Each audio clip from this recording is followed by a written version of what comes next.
My own son looked at me in the middle of Dallas/Fort Worth International Airport and sighed loud enough for strangers to hear. I cannot believe you did this Mom, again, Mom. could you please We stop talked acting about like this? Look You're at me when I'm embarrassing talking me. to you. Everyone is I lowered staring. my eyes, clutching the old wooden box I had Elaine. carried for decades, wondering Is how that the really little you? boy I once Michael. sacrificed everything for Oh my had become a goodness. man ashamed of my very existence. Then a gray-haired airline captain froze in his tracks, stared at me in disbelief, and whispered, "Captain Lawrence Sheffield, you're the woman who saved my family. I have been searching for you for over 30 years. If this story touches your heart, I'd truly appreciate it if you could like this video and subscribe so we can share more moments like this together. And before we continue, I'd love to hear from you. Have you ever felt unappreciated by someone you loved the most? Tell me your thoughts in the comments, and don't forget to share where you're watching from and what time it is in your part of the world. I'd love to know who's joining me on this journey today. I used to believe a mother could survive anything as long as her child still looked at her with love. For most of my life, that belief carried me through grief, hunger, long nights, hospital bills, second jobs, and loneliness so deep it sometimes felt like another person sitting beside me at the kitchen table. My name is Lawrence Sheffield, and for 68 years, I had been many things in this world. A daughter, a wife, a widow, a mother. A woman who once flew airplanes through storms that made grown men pray under their breath. But by the time my son Daniel became successful, most people only saw me as an old woman with slow hands, careful steps, and a purse full of tissues. Daniel Sheffield was my only child. When he was born, I remember holding him against my chest and thinking God had trusted me with the most important assignment of my life. His father Michael used to say, Daniel had my stubborn eyes and his own restless spirit. We lived in a small house outside Fort Worth, Texas. Not fancy, but warm. There were always clean curtains, coffee on the stove, and a little toy airplane on Daniel's nightstand because he loved to hear stories about the sky. Back then, he would sit on the floor and ask, "Mama, did you really fly above the clouds?" And I would smile and say, "Sometimes, baby." But the most beautiful thing I ever came home to was you. He believed I was magical then. Children do before the world teaches them to be ashamed of simple things. Daniel grew up bright. Too bright sometimes.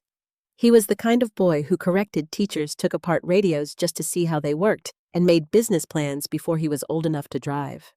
After Michael died suddenly from a heart attack, Daniel was only 12.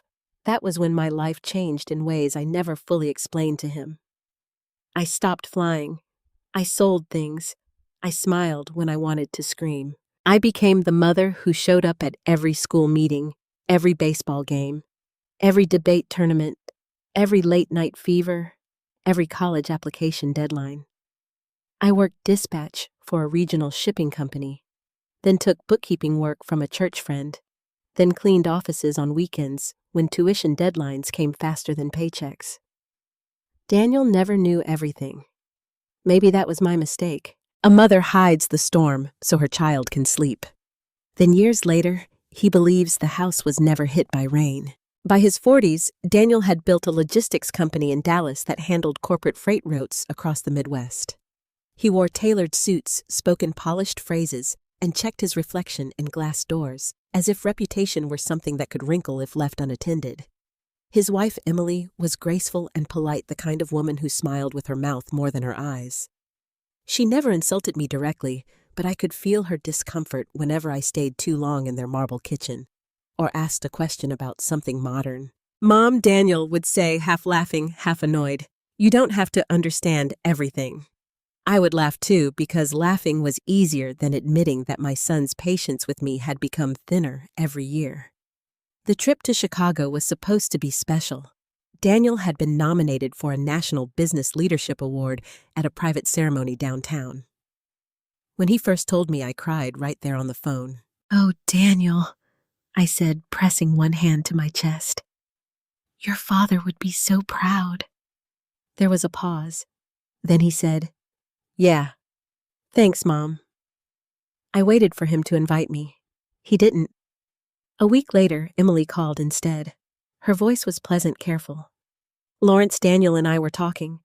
Since this is such a big milestone, we thought maybe you should come with us." "Maybe. Not we want you there. Not Daniel wants his mother beside him. Just maybe." Still, I accepted because mothers are foolish. In one particular way, we can hear crumbs fall from a table and convince ourselves it is a feast. I spent 3 days preparing. I pressed my navy dress, the one with small pearl buttons. I polished my old black shoes. I went to the salon and had my gray hair shaped neatly around my face. And from the top shelf of my bedroom closet, I took down the wooden box I had not opened in years. It was dark walnut, scratched at the corners with a small brass latch that had gone dull with age.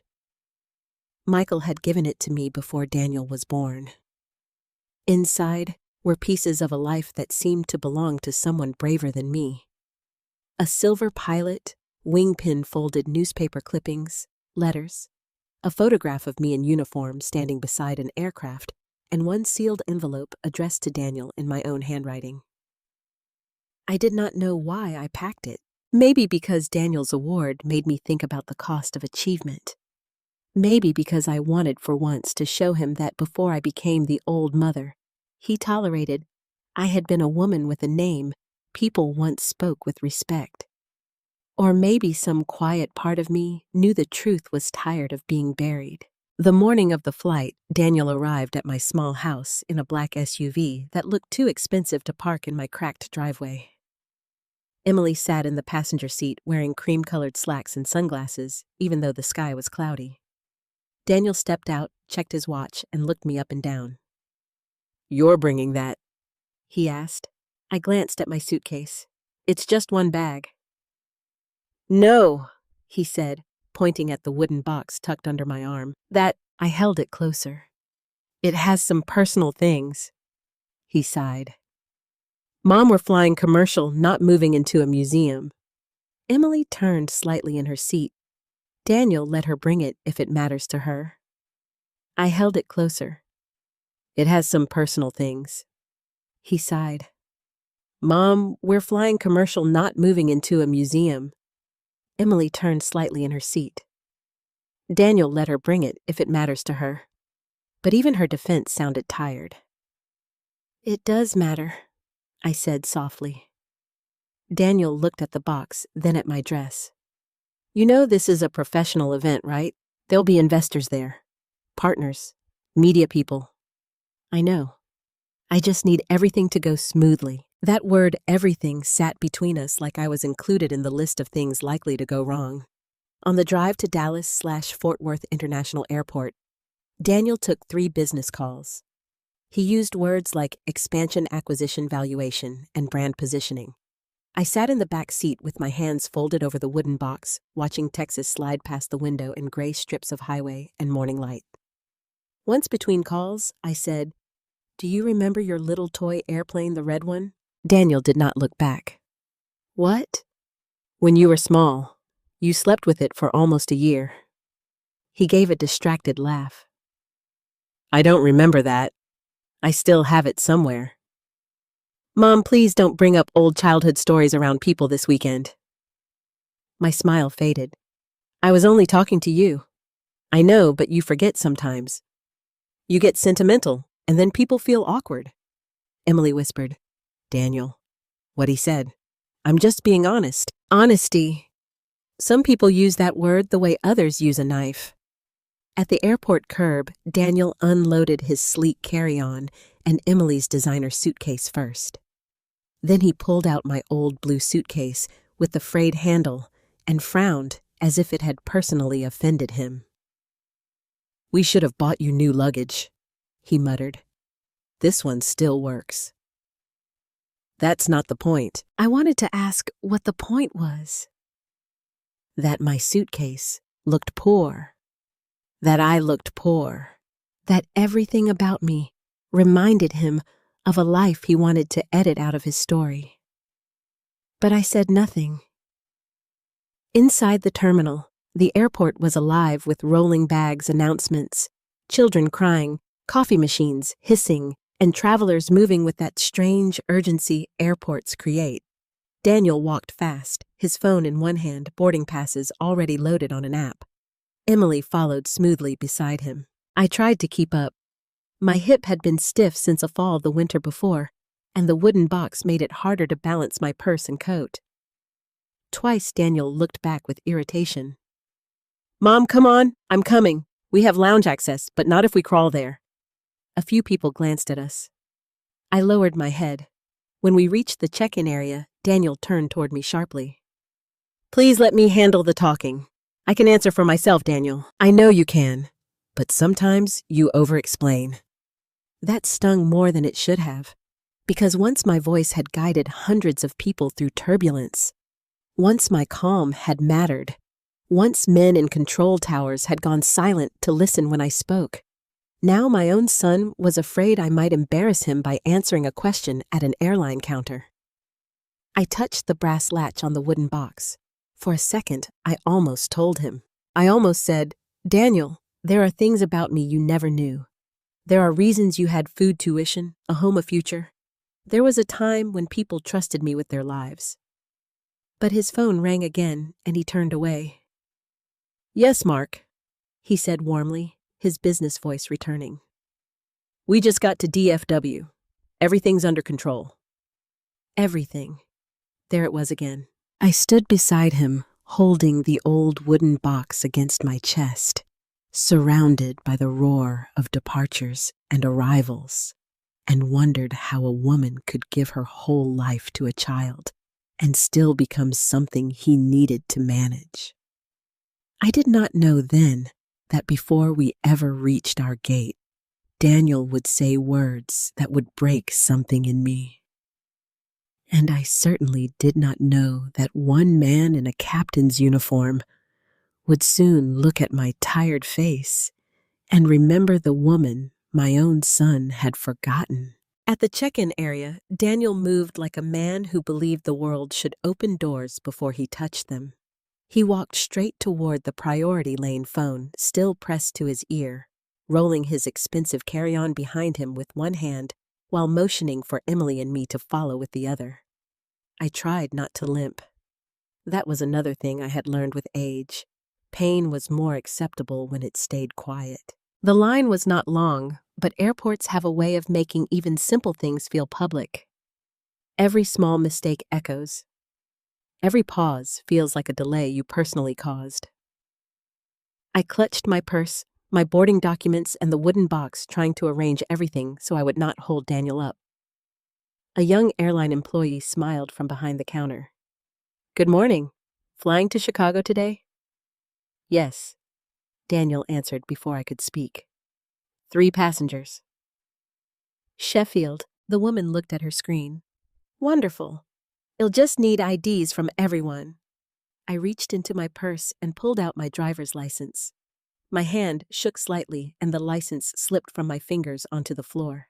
Before I could bend, Daniel exhaled sharply. "Mom," he muttered. "I've got it," I said. But the young employee had already stepped around the counter and picked it up for me. "No problem at all, ma'am. Thank you, sweetheart." Daniel's jaw tightened. "Mom, people are working. You don't have to start conversations." The employee's smile faded for half a second, then returned professionally. I felt heat rise up my neck. I wanted to tell her I was sorry, though I was not sure what I had done wrong besides being old in a place where everyone seemed to be rushing toward importance. The employee scanned Daniel's ID first, then Emily's. When she took mine, she glanced at it, then at me. Something changed in her face. It was not recognition exactly, more like a small mental tug, as if my name had brushed against something she had heard before. "Lawrence Sheffield." She read softly. Daniel looked up from his phone. "Is there a problem?" "No, sir." She typed slowly. It's just that name sounds familiar. My fingers tightened around the wooden box. Daniel gave a short laugh. I doubt it. The employee looked embarrassed. Maybe I'm mistaken. You probably are, Daniel said. I turned to him. Daniel, what I'm just saying. He said it lightly, but the meaning was heavy. My name could not possibly matter. My life could not possibly have left a mark anywhere beyond his childhood grocery receipts and birthday candles.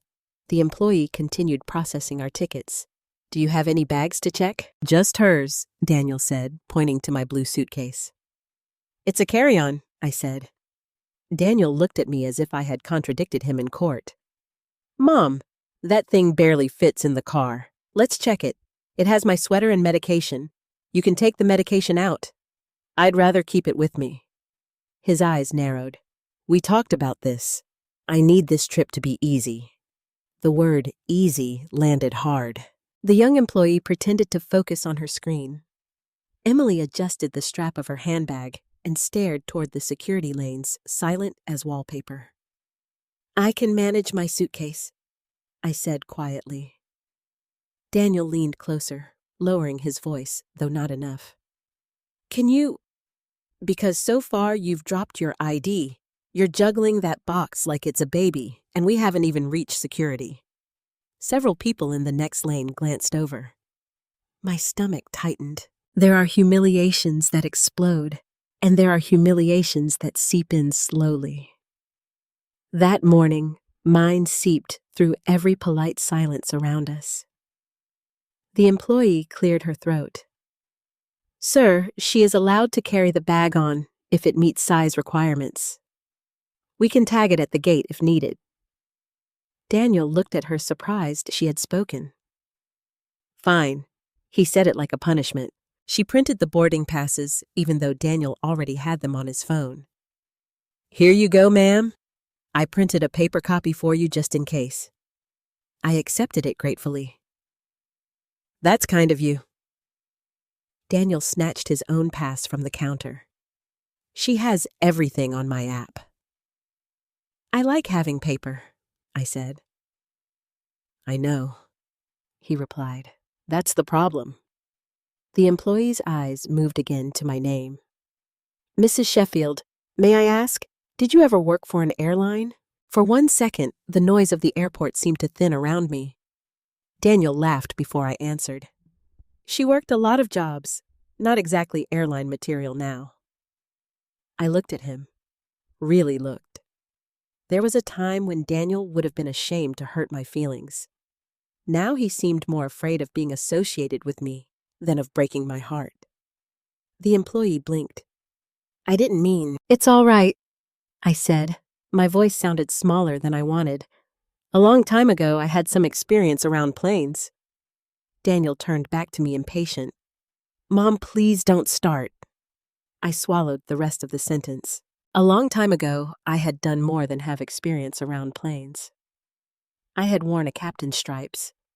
I had sat in cockpits during thunderstorms over Oklahoma and crosswinds over Denver. I had learned to read instruments the way other women read recipes. I had carried people safely through the sky when the ground disappeared beneath clouds. But standing there beside my son, I felt like even the truth would sound like bragging. The employee studied me for 1 more second. Well, I hope you have a very pleasant flight. Thank you, I whispered. Daniel was already walking away. Come on, he called over his shoulder.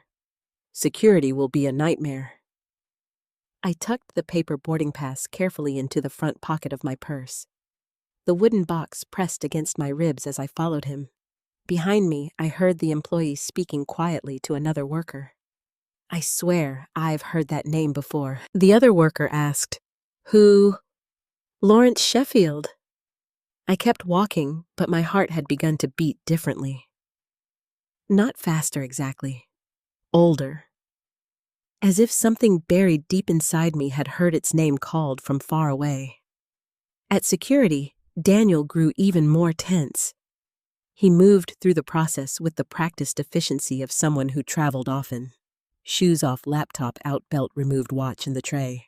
Emily followed him gracefully, placing her belongings into bins with calm precision. I tried to copy them, but my hands fumbled with the latch on my purse. My boarding pass slipped behind my wallet. My coat caught on the handle of my suitcase. The wooden box had to go in a separate bin, and when I set it down, Daniel turned.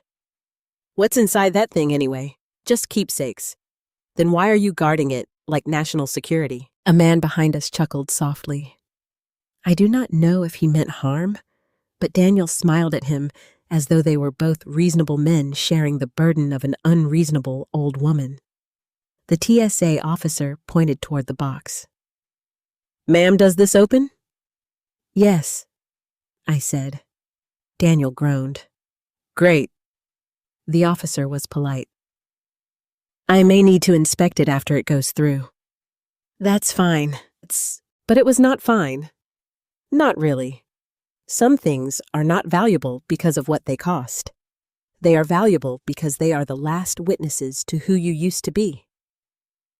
The box disappeared into the scanner. For a moment, I felt strangely exposed, as if my past had been taken from my arms and sent through a machine for strangers to judge.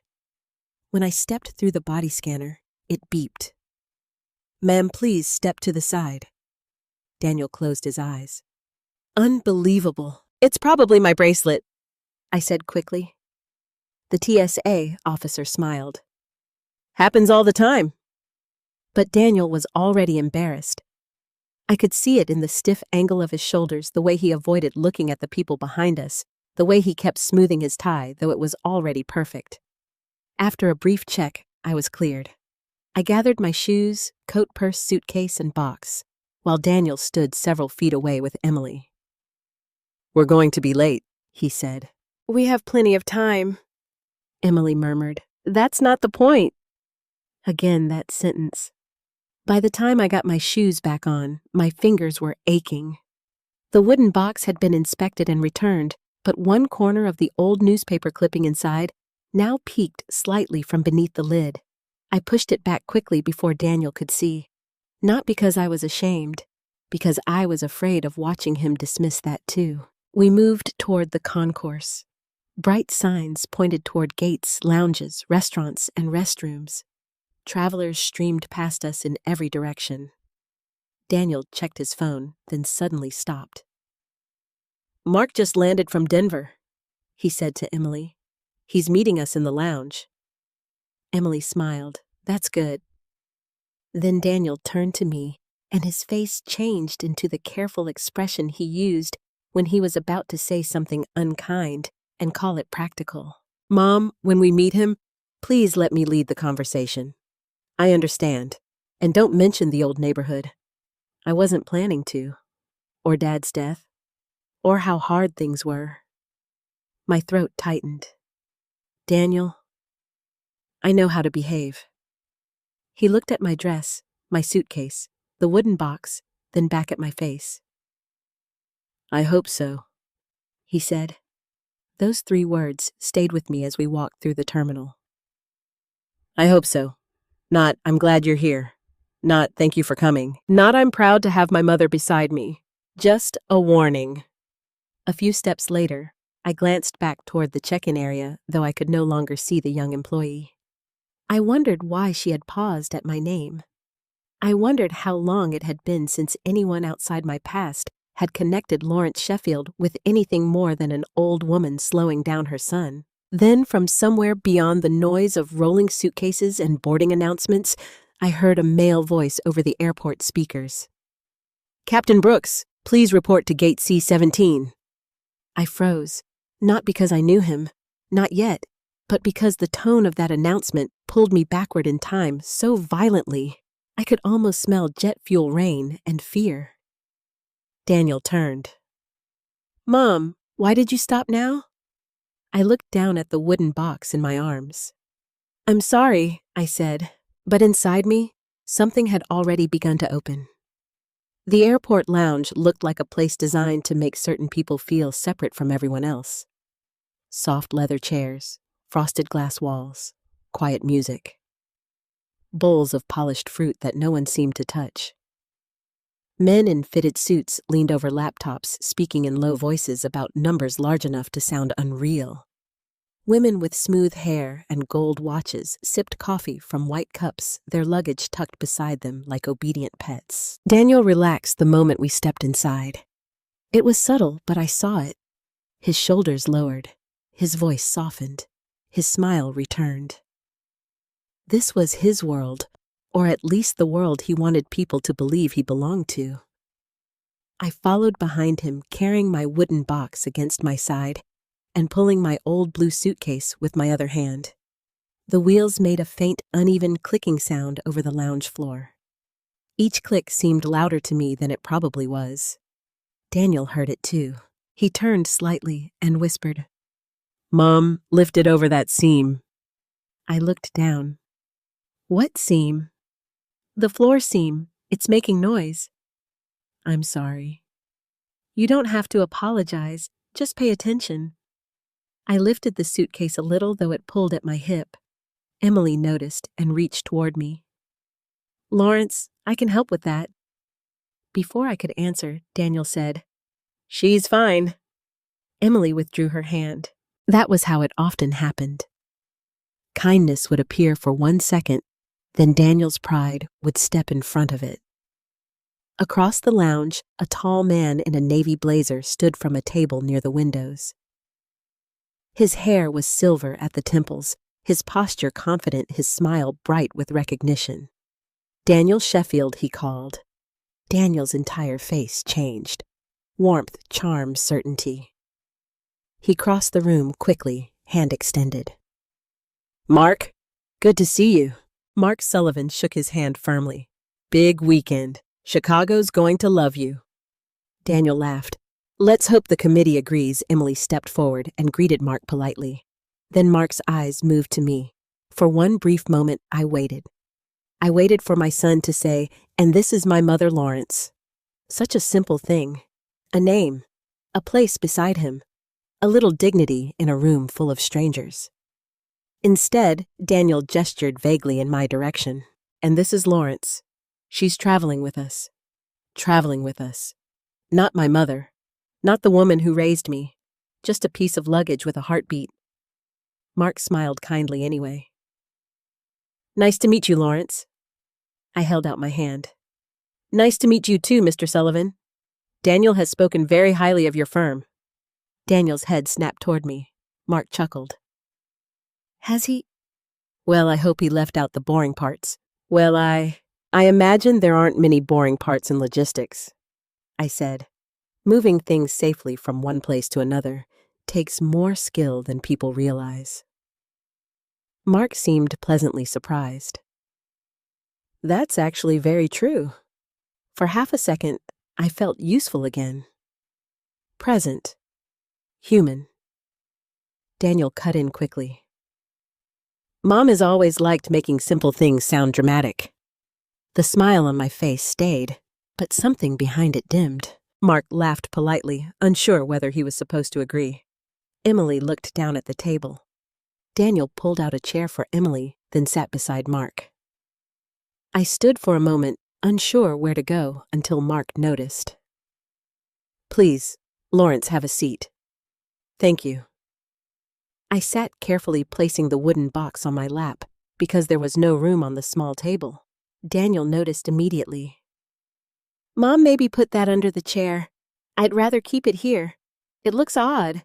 It's just a box." "That's exactly my point." Mark glanced at the box. "Family keepsakes?" I nodded. "Something like that." Daniel gave a forced smile. "She's sentimental. Keeps everything. That's exactly my point." Mark glanced at the box. "Family keepsakes." I nodded. "Something like that." Daniel gave a forced smile. "She's sentimental. Keeps everything. Sometimes old things matter," I said softly. Daniel ignored that and opened his laptop. "Mark, I wanted to show you the updated numbers before we board. The Midwest expansion projections changed after the warehouse agreement. Within minutes, the two men were deep in conversation. Emily scrolled through her phone. I sat quietly listening to them speak about routes, schedules, fuel costs, delays, performance risk. The words drifted around me like ghosts from another life. Risk assessment, emergency planning, weather disruption, operational control. Once those words had meant something different in my mouth. They had not been business terms, they had been life and death. A server approached with a tray of drinks. "Coffee, tea, water. Coffee black," Daniel said without looking up. "Sparkling water, please," Emily said. I smiled. "Tea, if you have it." The server handed me a cup and saucer.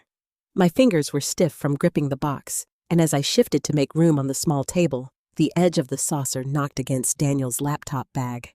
The cup tipped, not much spilled, just a splash of hot tea across the table missing the laptop by inches. But Daniel reacted as if I had set fire to the lounge. "Mom." Every head nearby turned. I froze, one hand still in the air. "Ori," I said quickly. It slipped, but Daniel reacted as if I had set fire to the lounge. "Mom." Every head nearby turned. I froze, one hand still in the air. Sorry," I said quickly. It slipped. Daniel grabbed napkins from the table. "This is exactly what I'm talking about," Emily whispered. "No, Emily, seriously. This is exactly why I said we needed things to go smoothly." Mark stood. "It's all right. Nothing got damaged." But Daniel was no longer speaking to solve the problem. He was speaking because embarrassment had found a target, and that target was me. "You can't just sit still for 5 minutes," he snapped. "You bring that ridiculous box, you slow us down at security, you nearly cause a scene at check-in, and now this." I felt the room shrinking. The server apologized, though she had done nothing wrong. Mark looked uncomfortable. Emily touched Daniel's arm. "Daniel, lower your voice," but he pulled away. "I am trying to build something here," he said, each word tighter than the last. "Do you understand that these people are not from your little neighborhood church? This is my career, my reputation." My throat burned. I said I was sorry. You always say sorry after you do something embarrassing. The word struck me first. Embarrassing. Then came the sentence that hollowed out the air around me. "You're embarrassing me, Mom," he said it plainly, clearly, in front of Mark, in front of Emily, in front of strangers who had only wanted coffee and quiet before their flights. For a moment, I did not move. I could hear the hiss of the espresso machine, the distant murmur of a boarding announcement, the wheels of someone's suitcase passing behind me. I could even hear my own breathing, small and careful, as if my body was afraid to take up too much space. I looked at Daniel, and all I could see was the boy he used to be. The boy who once held my hand at the county fair because he was scared of the crowd. The boy who cried into my blouse after his father's funeral. The boy who mailed me a crayon drawing from summer camp that said, "My mom is brave." That boy was gone, or maybe hidden so deep beneath ambition that even he could no longer hear him. I took a napkin and wiped the tea from the table.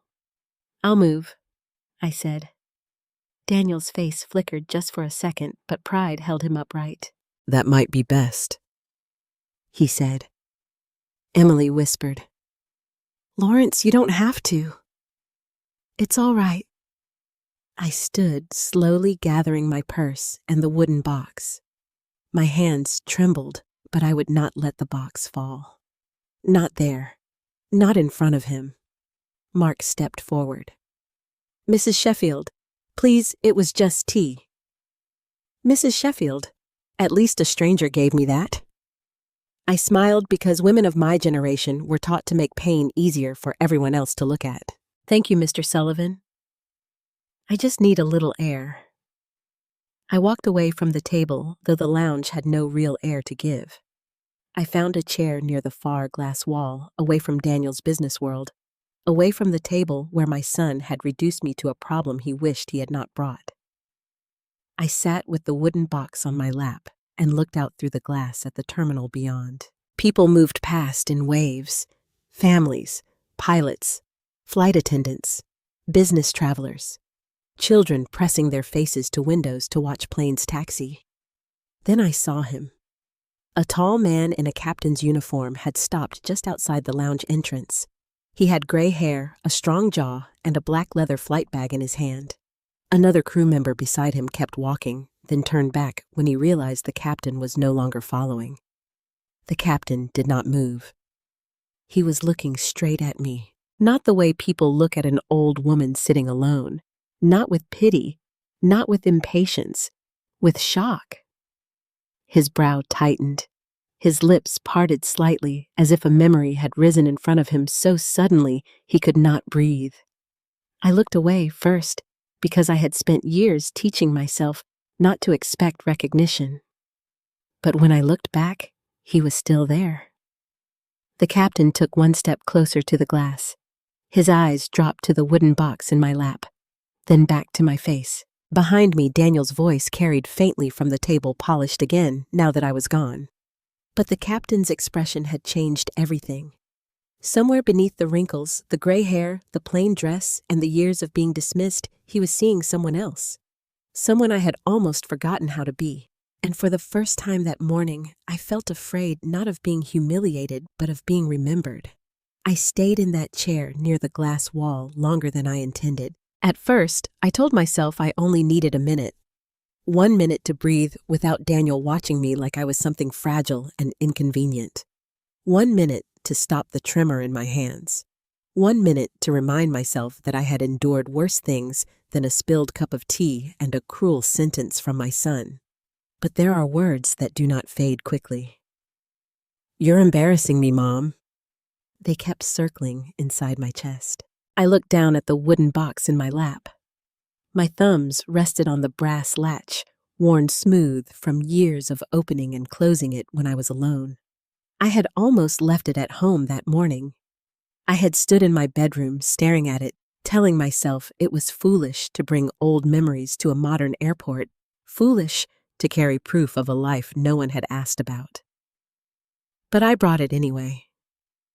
Maybe because a person can only be invisible for so long before some part of them starts begging to be seen. Across the lounge, Daniel was laughing again. Not a real laugh, his business laugh. Clean, controlled, useful. Mark Sullivan leaned forward, listening to him. Emily sat beside them with her perfect posture and quiet smile. To anyone watching, Daniel looked like a successful man on his way to a well-earned honor. I wondered how many successful people looked polished from a distance because someone else had absorbed all the roughness for them. The captain outside the glass had disappeared. For a moment, I thought I had imagined him. Perhaps pain had made me sentimental. Perhaps my mind, lonely and bruised, had invented a stranger's recognition because my own son refused to offer it. Then Daniel stood from the table. He checked his watch, closed his laptop, and waved toward me as if summoning a driver. "Mom," he called, "we're boarding soon." I rose carefully. My hip protested, but I did not wince. The old blue suitcase clicked behind me as I returned to the table. Daniel's eyes immediately dropped to it. "We're going straight to the gate," he said. "Try to keep up." Mark gave me a sympathetic smile. "It was nice meeting you, Lawrence." "You too, Mr. Sullivan." Daniel corrected sharply. "Mark." I nodded. "Mark." There was a time when Daniel used to be proud of my manners. Now, even politeness seemed to irritate him if it sounded old-fashioned. We left the lounge together, but not really together. Daniel and Mark walked ahead, talking about the Chicago ceremony. Emily followed close behind them. I trailed several steps back, pulling my suitcase and holding the wooden box under one arm. The terminal felt brighter after the dim calm of the lounge. Voices bounced off high ceilings.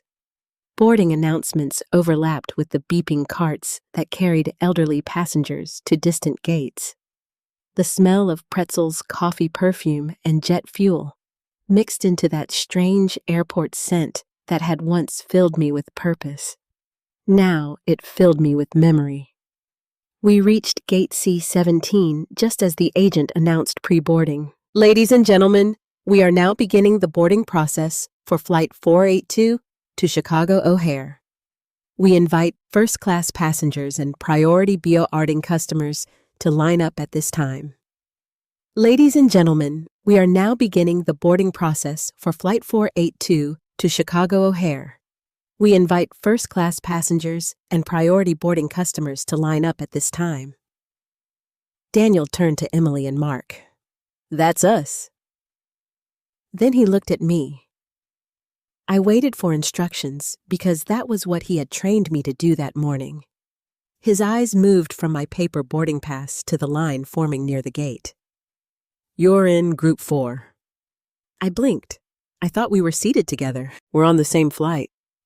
That's not what I asked. He lowered his voice. Mom, I booked late. The upgrade list was complicated. Emily looked uncomfortable. Daniel, I thought. It's fine, he interrupted. She'll be a few rows back. A few rows, I asked. He avoided my eyes. Toward the back. Aisle seat. I looked down at my boarding pass. Seat 28C. Daniel, Emily, and Mark were in first class. I should not have been surprised. Still, I felt something inside me fold quietly. You said you wanted me with you in Chicago, I said. I do, Daniel replied, already scanning the boarding line. But the flight is barely 2 hours. Don't make this emotional. Don't make this emotional. As if emotion were something I had packed like my sweater or medication and could simply leave behind at the gate. The boarding agent smiled at Daniel as he scanned his phone. Welcome aboard, Mr. Sheffield. Daniel's expression brightened. Thank you. Emily hesitated beside me. Lawrence, do you need help getting settled? Before I could answer, Daniel said, The flight attendants can help her. That sentence embarrassed me more than if he had said nothing. I can manage, I said. Daniel leaned closer, lowering his voice to a warning. Please don't hold up the boarding line. Just wait until your group is called. I know how boarding works. He gave me a tired look. Do you? I stared at him. The small kindness I had been trying to preserve inside myself cracked a little. Yes, Daniel, I said quietly. I do. Maybe something in my tone surprised him because he looked at me longer than usual. But then Mark called his name from the jet bridge and Daniel turned away. Emily touched my arm gently. Well, see you on the plane. Then they were gone. My son walked down the jet bridge without looking back. I stood at the edge of the gate area with my suitcase, my purse, and the wooden box, feeling strangely like a child who had been left behind on purpose. Around me, other passengers shifted in their seats and gathered their belongings. A little boy near the window pressed both hands against the glass and shouted, Mom, look, the pilot! I turned before I meant to. Outside, near the aircraft, a captain in uniform stood with a member of the ground crew. He was too far away for me to see clearly, but something in the angle of his shoulders made my heart tighten. A moment later, he turned toward the terminal windows. It was him.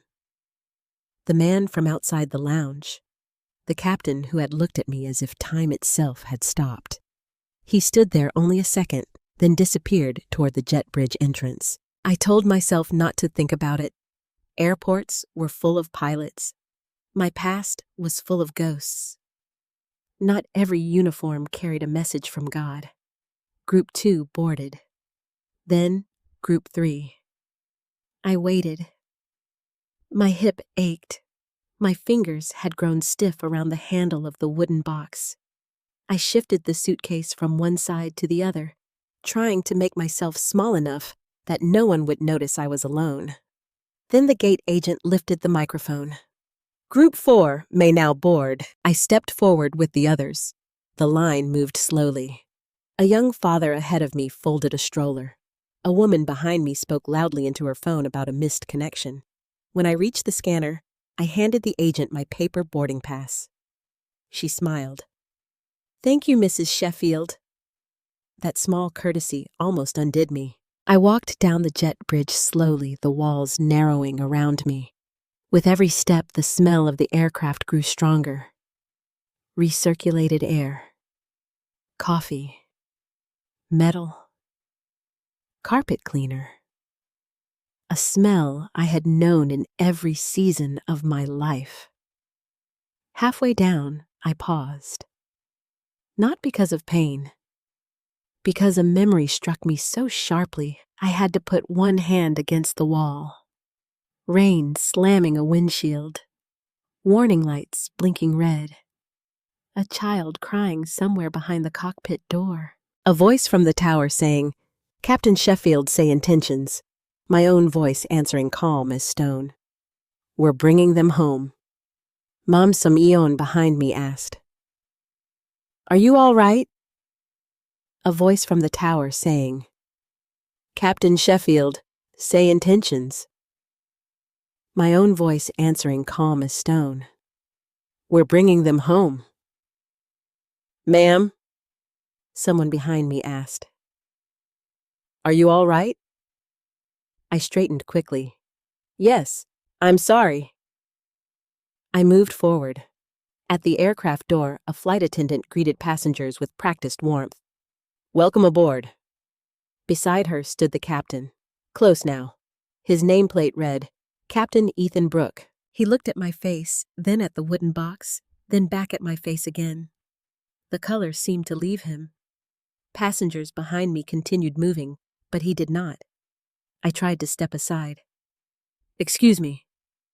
His voice came out low and unsteady. "Were you Captain Lawrence Sheffield?"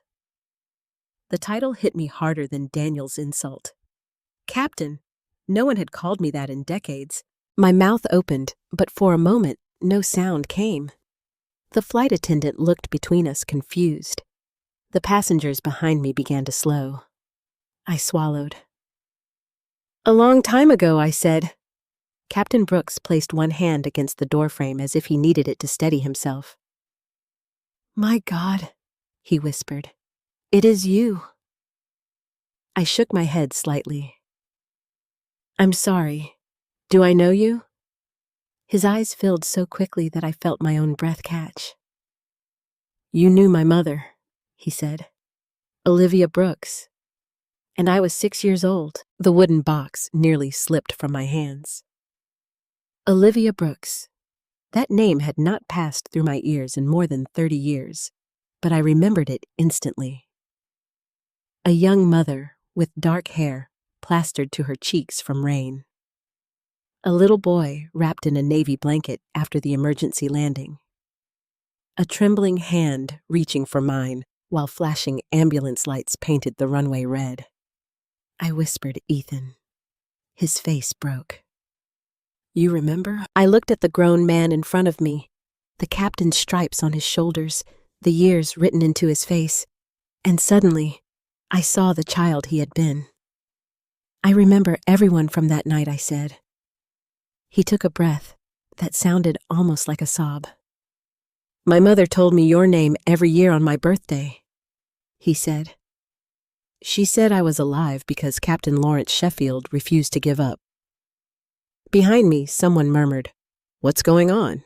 The flight attendant stepped aside, her expression changing from confusion to awe. Captain Brooks lowered his voice, but not enough to hide the reverence in it. "I have been searching for you for over 30 years. I could not speak. Only minutes earlier, my son had left me at the gate, as if I were a burden.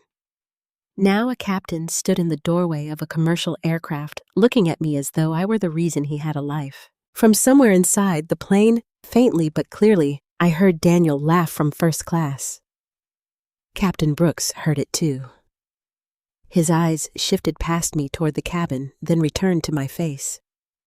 "Mrs. Sheffield," he said gently, "please come in. There is something I need to tell you before this plane leaves the ground." And for the first time that day, I stepped onto that aircraft, not as Daniel Sheffield's embarrassment, but as someone's answered prayer. Captain Ethan Brooks did not rush me down the aisle. That was the first kindness.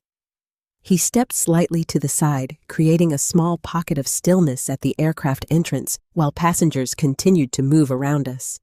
His face was professional enough not to alarm anyone, but his eyes were full of something no uniform could hide. Gratitude, shock, and a kind of grief I recognized immediately. The flight attendant beside him, a woman named Melissa, according to her badge, touched her earpiece and looked toward the cabin. "Captain, boarding is still in progress." The flight attendant beside him, a woman named Melissa, according to her badge, touched her earpiece and looked toward the cabin. "Captain, boarding is still in progress." "I know," he said, quietly. Then he looked at me again. "Mrs. Sheffield, may I have just 1 minute?" I almost laughed. 1 minute. After 30 years of silence, 1 minute seemed both impossible and too much. "I don't want to delay your flight," I said. His expression softened. "You already saved one of my flights long before I ever flew one." The words made my throat tighten. Behind me, passengers shifted impatiently. I could feel them looking, wondering why an old woman with a wooden box had stopped at the aircraft door. I started to move forward, but Captain Brooks gently raised his hand, not touching me, only guiding the moment. "Melissa," he said, "please help Mrs. Sheffield with her bag." "No," I said quickly. "I can carry it." "I know you can," he said. That stopped me. Not, "Can you?" Not, "Be careful." Not, "Let someone else handle it." "I know you can." It had been so long since anyone had assumed strength in me that I nearly cried right there at the doorway. Melissa smiled warmly and took my suitcase. "I'll place this near your seat, ma'am." "Thank you." Captain Brooks looked at the wooden box. "May I ask if that is yours from the old days?" I held it closer. "Some of it." His eyes glistened. "My mother described you so many times. I used to think I would know you anywhere but years past. I started to wonder if I had built your face from her stories." "And your mother?" I asked, though I was afraid of the answer. His face changed. "She's still alive. 82. Lives in Amarillo now. She asks about you every time she sees anything about aviation." My heart stumbled. Olivia Brooks was alive. The young mother I had last seen, wrapped in a hospital blanket, refusing to let go of her little boy's hand, had grown old somewhere under the same Texas sky as me. "She survived," I whispered. "She did more than survive," he said. "She raised me, and every year on the anniversary of that emergency landing, she would cook chicken and dumplings and tell me, 'Ethan, we eat today because Captain Sheffield brought us home.'" I pressed a hand over my mouth. For decades, I had believed that night belonged to the past, a sealed record, a painful chapter, something people had forgotten or misunderstood or buried beneath other news. I had never imagined there was a family somewhere setting a table in memory of it. From inside first class, I heard Daniel's voice. "Excuse me, is there an issue up there?" I turned. Daniel was seated in the first row, his jacket already folded neatly beside him. Mark Sullivan sat across the aisle watching with interest. Emily leaned slightly forward, concern flickering in her eyes. Daniel's expression, however, was pure irritation. Captain Brooks followed my gaze. "Is that your son?" "Yes," I said. Something in my answer must have revealed too much because his eyes sharpened with quiet understanding. Daniel unbuckled his seatbelt and stood halfway. "Mom, what's going on? You're blocking boarding." The old instinct rose in me immediately. Apologize, explain. Shrink the problem so Daniel would not be uncomfortable. "I'm sorry I called." Sit down. Captain Brooks did not move. Mr. Sheffield, he said. Daniel blinked. He was not used to being addressed by people in authority unless he had introduced himself first. Yes, Captain Brooks stepped into the cabin just enough for his stripes to catch the overhead light. I'm Captain Ethan Brooks. I'm operating this flight today. Daniel's posture adjusted instantly. Respect appeared on his face, but not the warm kind. The strategic kind. Of course, Captain. Daniel Sheffield. Sorry if there's any confusion. My mother sometimes gets overwhelmed when traveling. The sentence slid into the air like poison disguised as concern. My mother sometimes gets overwhelmed. Captain Brooks looked at me, then back at Daniel. No confusion, he said evenly. I recognized her. Daniel gave a polite laugh. Recognized her? Yes. Mark Sullivan leaned slightly into the aisle. Emily's lips parted. Daniel's eyes moved to me, then to the wooden box, then back to Captain Brooks. From where? Captain Brooks took a slow breath. I could tell he was deciding how much to say and where. A captain knew timing. He knew when too much information could shake a cabin. But he also knew when silence had protected the wrong person for too long. From the most important night of my life, he said. Daniel frowned. I'm sorry. Captain Brooks turned slightly toward the passengers still boarding, then lowered his voice, though every person in first class could hear him. When I was 6 years old, I was on a regional flight with my mother. A severe storm system developed faster than expected. The aircraft suffered a critical engine failure and instrument problems. Your mother was the pilot in command. Daniel stared at him. For once, my son had no immediate answer. Captain Brooks continued. Most people on that flight believed we were going to die. My mother certainly did. I remember her praying into my hair. I remember oxygen masks. I remember the plane dropping. And I remember a woman's voice coming through the cabin. Calm, steady, telling us we were going home. The cabin around us had quieted. Even passengers behind me had stopped pretending not to listen. My fingers tightened around the box until the brass latch pressed into my palm. Captain, I said softly, you don't have to. Yes, he said not unkindly. I do. His eyes remained on Daniel. Your mother brought that plane down in conditions many pilots would not have walked away from. She saved my mother. She saved me. She saved every surviving passenger on that aircraft. Daniel's face changed in small pieces. First disbelief, then embarrassment, then annoyance because embarrassment was the emotion he knew how to turn into anger. That can't be right, he said. The words struck harder than I expected.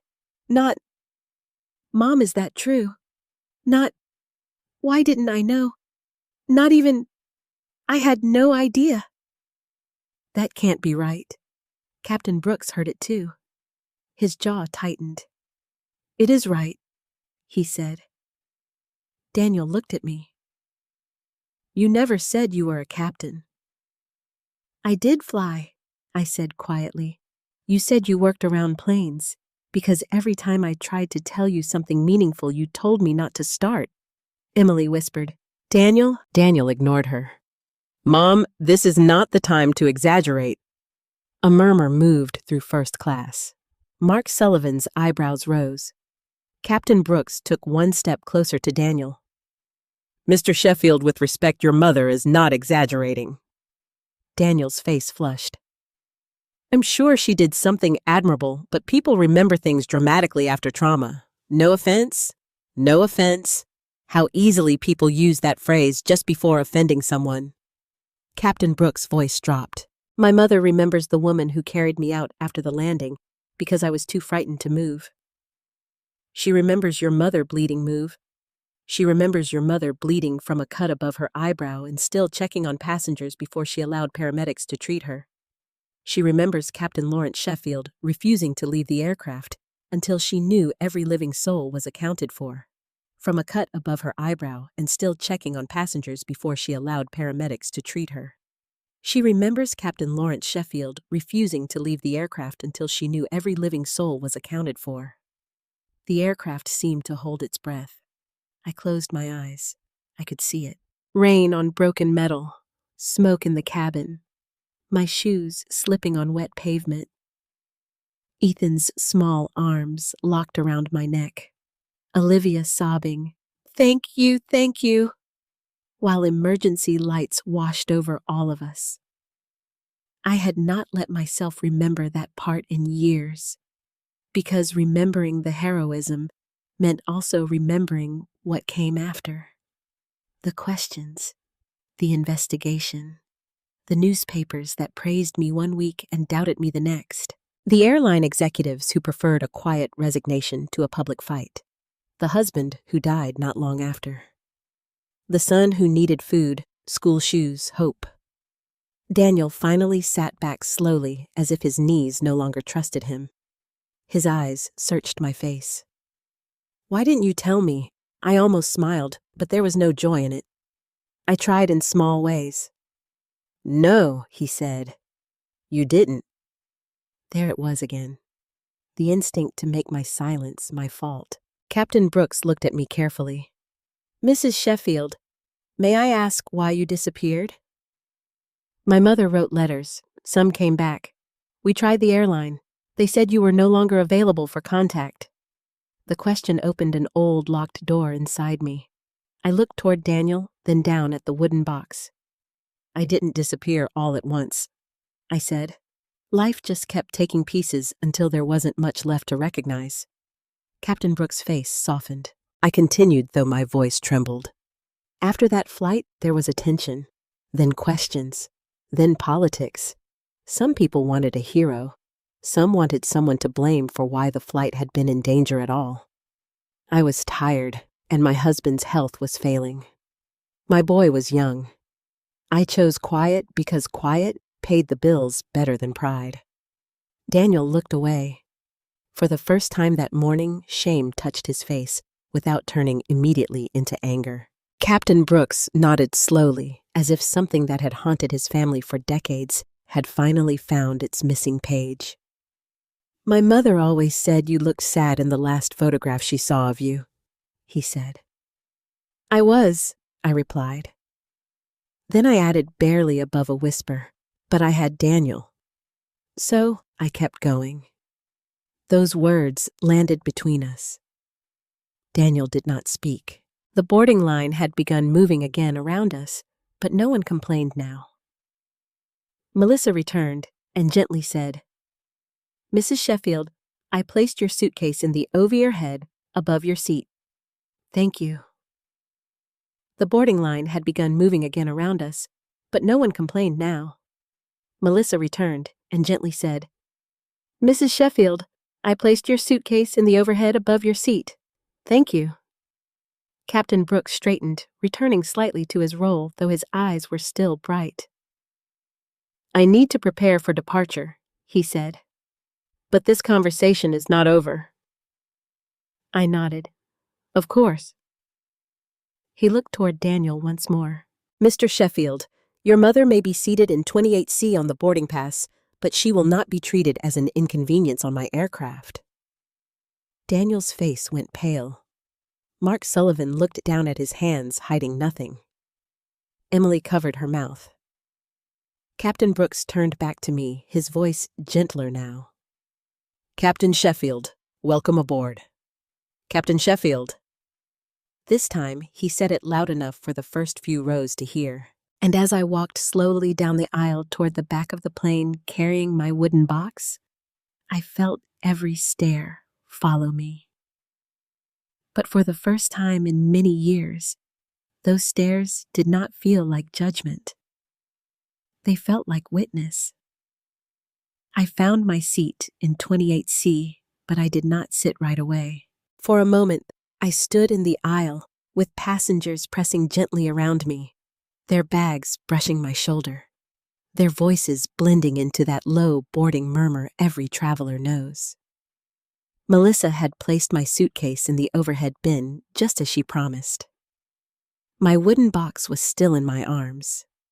A young woman in the window seat looked up at me. "Do you need help, ma'am?" "No, thank you," I said.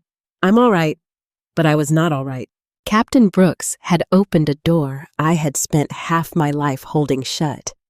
I sat slowly and placed the wooden box beneath the seat in front of me, though my foot stayed against it as if it might vanish. Around me, passengers buckled seatbelts, adjusted vents, argued softly about overhead space, and settled into the ordinary discomfort of flying. Ordinary! That word almost made me laugh, almost made. Flying had never felt ordinary to me. Not even after years in the cockpit. Every takeoff had felt like a sacred agreement between machine weather skill and trust. People boarded aircraft carrying secrets, worries, children, wedding clothes, funeral suits, business papers, medicine, hope. They sat behind the cockpit door, believing the person at the controls would bring them safely back to Earth. For years, that person had been me. I closed my eyes, and suddenly I was no longer an old woman in seat 28C. I was 36 years old again, wearing a captain's uniform that still felt new enough to make me stand a little taller. My hair was dark thin, pinned tightly beneath my cap. My hands were steady. My eyes were sharp. I had already learned how to let men underestimate me without letting it touch the controls. The flight was supposed to be routine. Dallas to Tulsa, then Tulsa to St. Louis. A short regional route. Nothing glamorous, nothing historic. Just a late afternoon flight with tired business travelers, a few families, 2 college students, 1 elderly couple, and a young mother named Olivia Brooks traveling with her little boy, Ethan. I remembered Ethan because he had asked to see the cockpit before departure.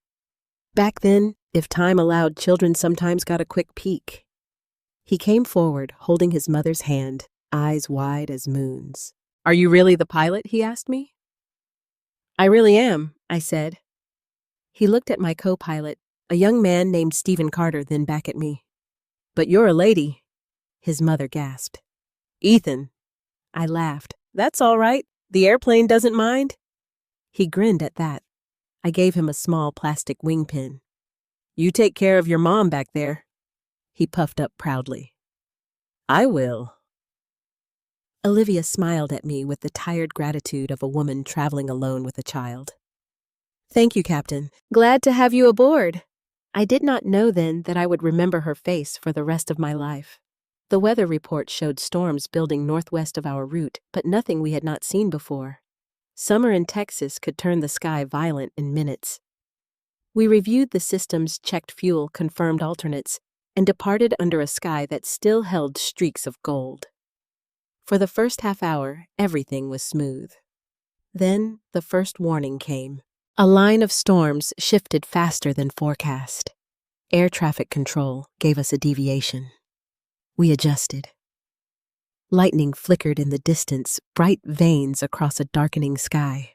Stephen glanced at the radar and said, "That cell's growing." "I see it," I said. My voice was calm because calm is part of the job. Not pretend calm, functional calm. The kind that keeps fear from taking up space where decisions must be made. Rain hit first, then turbulence. The aircraft dropped hard enough that I heard a muffled cry from the cabin, even through the cockpit door. Stephen's hand moved across the panel. "Seatbelt sign is on." The aircraft dropped hard enough that I heard a muffled cry from the cabin, even through the cockpit door.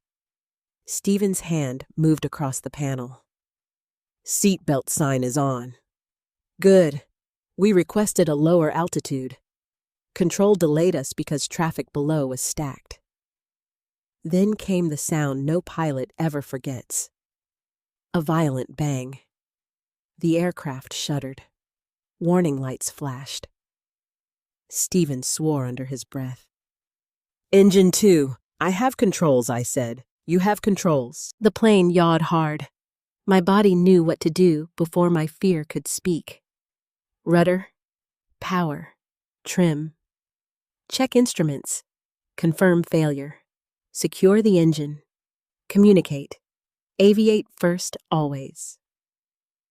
In the cabin, people screamed. I did not look back. A pilot who looks back at fear too soon can forget the sky in front of her. Mayday. Mayday, Mayday. Stephen transmitted. Regional 319 declaring an emergency. The storm swallowed us in gray. Rain hammered the windshield so hard it sounded like gravel. Lightning flashed close enough to turn the cockpit white. One instrument began giving unreliable readings. Then another flickered. Stephen's face went pale, but his hands kept moving. We're losing clean data. We still have attitude. Cross-check standby. The plane lurched again. For one terrible moment, the nose dipped, and every loose thing inside the cockpit seemed to lift. My heart slammed once hard, but my hands stayed steady. I thought of Michael. I thought of Daniel, 12 years old, probably at home building model planes at the kitchen table. Then I pushed both thoughts away. If I let myself be a wife or mother in that cockpit even for 1 second, I might fail the people behind me. Regional 3. 19. The tower called through static say, intentions. I remember taking one breath. Just one. We're bringing them home, I said. There are moments in life when a person becomes who they truly are, not because they choose greatness, but because everyone else needs them not to fall apart. That was my moment. We could not continue. We could not climb safely through the storm. We had limited options, damaged power, unreliable readings, and a cabin full of souls whose names I did not know, but whose lives had become my responsibility. A smaller municipal airport sat beneath the storm line, barely suitable but reachable. Crosswinds were ugly. Visibility was worse. Emergency crews were alerted. Stephen looked at me. You sure? No, I said. But we're doing it. The descent felt endless. The aircraft bucked and rolled. I heard the cabin crew shouting instructions. Brace positions, heads down, stay seated. I imagined Olivia wrapping herself around Ethan, trying to make her body into a shield. At 500 feet, we nearly lost alignment. At 300, a gust shoved us sideways. At 100, the runway lights appeared through rain like a miracle someone had almost forgotten to send. Hold it, Stephen whispered. I've got it. The landing was not pretty. Heroes in newspapers always land smoothly as if courage has no impact. That is a lie. We hit hard. Metal screamed. One tire blew. The aircraft veered, and for a few terrifying seconds, I thought we would leave the runway, but we stayed down. We stopped. Smoke, rain, silence, then crying. Alive crying. I sat there with both hands still locked on the controls, listening to people sob behind me, and I remember thinking, not yet. Do not shake yet. They still need you. We evacuated fast. Emergency crews came through rain and flashing lights. I moved through the cabin with the flight attendants checking rows, helping where I could. My forehead was bleeding from something that had struck me during the landing, but I did not feel it. I found Ethan frozen in his seat. Olivia was conscious, but dazed, one arm around him. He won't move, she cried. Please. I crouched in front of him. Ethan. His eyes were huge. You remember me? I asked. His lips trembled. The airplane lady. That's right. And I need you to do your job now. Take care of your mom. Hold on to me. He reached for me. I carried him out into the rain. That photograph, the one the newspapers used later, showed me stepping from the aircraft with Ethan in my arms and Olivia beside me clutching my sleeve. People called it heroic. They did not see what came after. Investigators, Executives, reporters, questions about maintenance, questions about decisions, questions about whether I had been too aggressive, too cautious, too visible, too female, too convenient to praise, and too easy to doubt. For a few weeks, they called me a miracle pilot. Then legal teams got involved. The airline wanted silence. The families wanted answers. The press wanted a story that could fit into a headline. I wanted to keep flying, but Michael's health was failing. Daniel was grieving before his father had even died, and every phone call felt like another storm. When Michael passed, the last piece of my old life broke. So I resigned. Not because I lacked courage, because courage changes shape when you have a child depending on you. I packed away my wings, my clippings, my letters, and my pain. I became Daniel's mother full-time. I told myself that was enough. A chime sounded above me, pulling me back to the present. The boarding door had closed. I opened my eyes. My hands were gripping the armrests. Across the cabin, I saw Daniel turn in his first-class seat and look back toward me. His face was unreadable now. Not angry, not proud.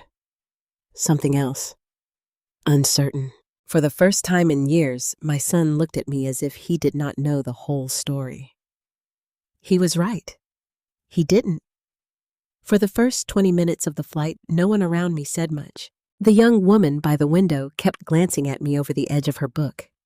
The man in the middle seat pretended to study the safety card long after we were already in the air. I knew they had heard enough at the aircraft door to understand that something unusual had happened, but not enough to know what to ask. That was the strange thing about being recognized after years of being invisible. It did not feel like victory at first. It felt like standing under a bright light with all your old wounds showing. I kept one foot pressed gently against the wooden box beneath the seat. The plane climbed through a thin layer of clouds and sunlight broke across the wing. I turned my face toward the window across the aisle and watched the white world below us spread like cotton fields. For years after I stopped flying, I could not look at clouds without feeling two things at once, longing and loss. A voice came over the speaker.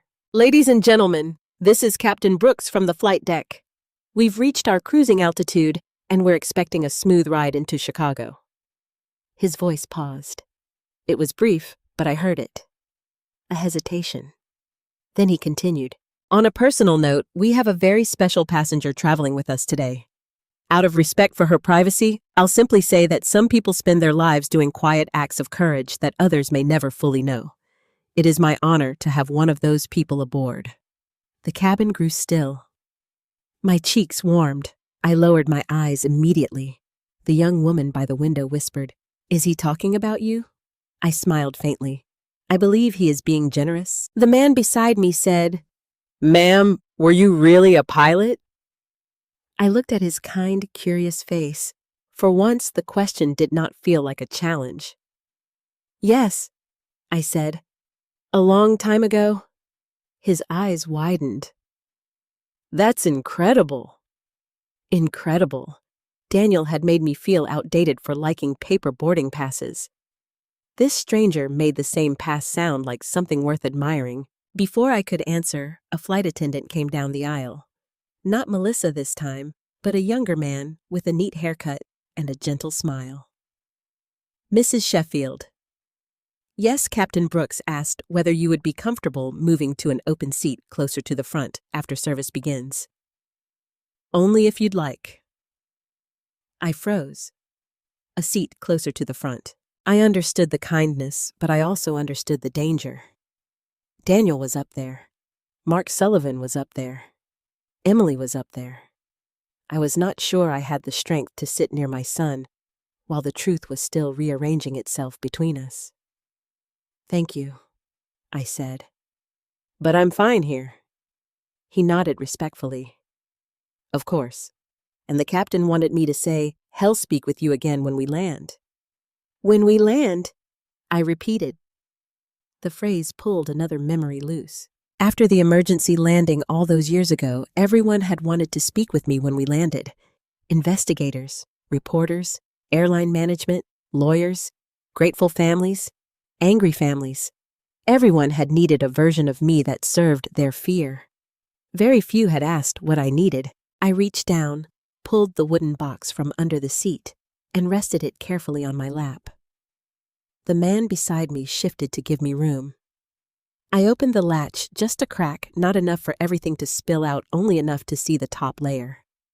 The silver pilot wings caught the light first.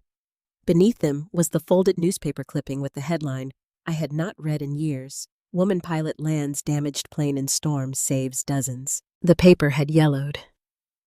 My face in the photograph was young, wet with rain blood at my temple, a small boy in my arms. Ethan. I touched the boy in my arms. Ethan. I touched the edge of the clipping. Then I heard footsteps in the aisle. I looked up and saw Emily. She stood beside my row, one hand on the seat back, her face pale and uncertain.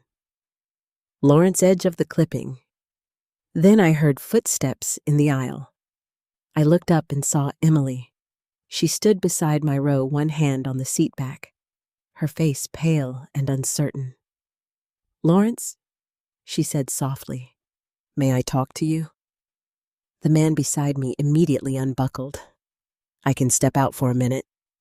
"That's kind of you," I said. He moved into the aisle, and Emily slipped into a seat. For a moment, she said nothing. She looked at the open box, then at the photograph. Her mouth trembled. "That's you," she whispered. I closed the lid halfway. "Yes." Daniel didn't know. No. Why? The question was not cruel, but it was too simple for the life behind it.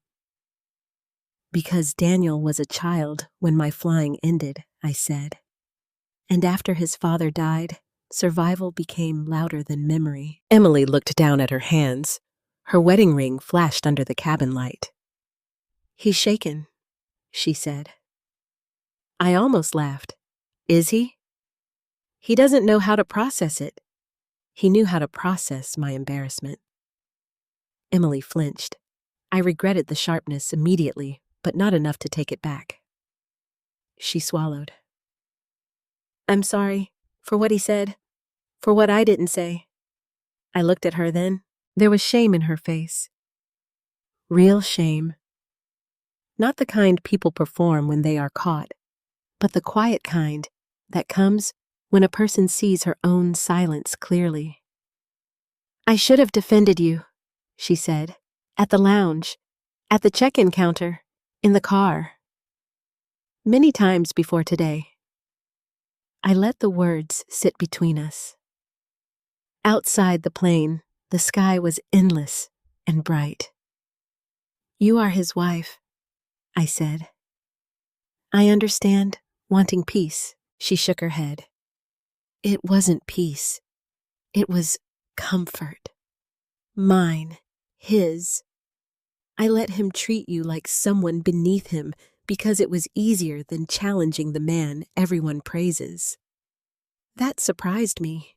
For years, I had thought Emily simply agreed with Daniel. Maybe she had. Maybe she still did in ways. But in that moment, she looked less like an enemy and more like another woman trapped inside Daniel's version of success. "Is he angry?" I asked. "He says the captain misunderstood. Then he says, maybe you exaggerated. Then he says, if it were true, you would have told him. He's going in circles." "That sounds like Daniel." Emily's eyes filled. "Mark heard everything." "Yes, and Daniel is terrified of what that means." There it was. Not terrified that he had hurt me. Terrified that someone important had seen him do it. I looked toward the front of the plane, though I could not see him from where I sat. "My son has spent years polishing his reputation," I said. "But he forgot reputation is only what people think you are. Character is what your mother knows you are when no one else is watching."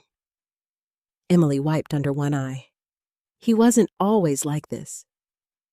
No, I said. He wasn't, and that hurt most of all. A cruel stranger can be dismissed. A cruel child must be grieved. Emily touched the wooden box gently. May I ask what else is inside? I hesitated.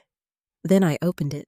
She saw the pilot wings, the letters, the photograph, the old ID badge, the logbook, and the sealed envelope with Daniel's name written across the front. Her breath caught. That's for him. One day, I thought I might give it to him. What does it say? I looked at the envelope. Things a mother hopes her son understands before she is gone. Emily covered her mouth. Before either of us could speak again, the man who had traded seats returned slightly and said, I'm sorry to interrupt, but there's a woman up front asking if anyone knows whether there's a journalist on board. Emily stiffened. A journalist? He nodded. Someone named Rachel Collins, I think. She said she writes about aviation history. My heart seemed to stop. Rachel Collins. I knew that name, not personally, but from articles people from my old aviation circle sometimes mailed to me. She wrote careful pieces about forgotten pilots, overlooked incidents, and women in aviation who had been reduced to footnotes. Emily looked at me. Lawrence. A low murmur began spreading from the front of the cabin. I heard my name once then again, carried in fragments. Lawrence Sheffield. Emergency landing. Captain Brooks recognized her. Emily stood quickly and looked toward first class. Then Daniel appeared in the aisle. His face was tight with anger, but beneath it was fear. He walked toward us with the stiff confidence of a man trying to regain control of a room that was no longer his. Mom, he said, forcing a smile that did not reach his eyes. Can I speak to you? Emily stepped back. Daniel not here. He ignored her. His eyes dropped to the open wooden box, then to the envelope with his name on it. Something flickered in his face, but he buried it quickly. What is this? He asked. My past, I said. He leaned closer, voice low and sharp. Do you understand what's happening? People are talking. Mark is asking questions. Some woman up front says she wants to interview you when we land. I looked at him quietly. And that bothers you? It bothers me that you let this turn into a spectacle. There it was again. Somehow, even my pain had become an inconvenience to his image. Emily whispered, Daniel, stop. But he was already too far gone. I brought you on this trip to honor my achievement, he said. And now suddenly, everyone is staring at you like you're the reason we're on this plane. The words settled over me with a strange calm. I closed the wooden box. Then I looked at my son, the boy I had loved through every storm, and said, maybe today is the first time you're seeing the reason you ever got this far. Daniel's face went white. Behind him, several passengers had gone silent, and somewhere near the front of the aircraft, I heard a woman's voice say, That's her. That's Captain Lawrence Sheffield. The woman's voice from first class cut through the cabin like a match struck in darkness. That's her. That's Captain Lawrence Sheffield. Daniel turned sharply toward the front of the aircraft. His face hardened, but I could see fear beneath the anger now. Not fear of me. Not yet. Fear of losing control. A woman stepped into the aisle from first class, holding a tablet against her chest. She looked to be in her late 40s, with auburn hair pulled into a neat bun and reading glasses hanging from a chain around her neck. Her eyes were fixed on me with the intense focus of someone who had spent years searching through archives and old photographs. Mrs. Sheffield, she said, breathless. I'm Rachel Collins. I write for American Aviation Review. I've written about Regional Flight 319 before. I felt every head around us turn. Daniel forced a laugh. This is getting ridiculous. Rachel looked at him briefly, then back at me. I'm sorry to approach you like this. I know this is sudden, but Captain Brooks mentioned your name to me near the front, and I thought he must be mistaken. Then I saw your face. My face has changed, I said quietly. Not your eyes, she replied. That answer silenced me. Daniel stepped between us as much as the aisle allowed. Ms. Collins, my mother is tired. She doesn't need to be dragged into some old story mid-flight. Rachel's brows lifted. Old story. Yes, Daniel said. Whatever happened decades ago, I'm sure it was meaningful, but this isn't the place. I stared at my son. Not the place. Apparently, the airport lounge had been the place to humiliate me. The check-in counter had been the place to belittle me. The gate had been the place to abandon me. But the truth, once it arrived, suddenly needed better timing. Rachel's voice cooled. Mr. Sheffield, with respect, Regional Flight 319 is not some old story. It was one of the most remarkable emergency landings in regional aviation history. Daniel's mouth tightened. And you know that because I researched it for 3 years. The passengers around us murmured. Emily had moved closer, standing just behind Daniel.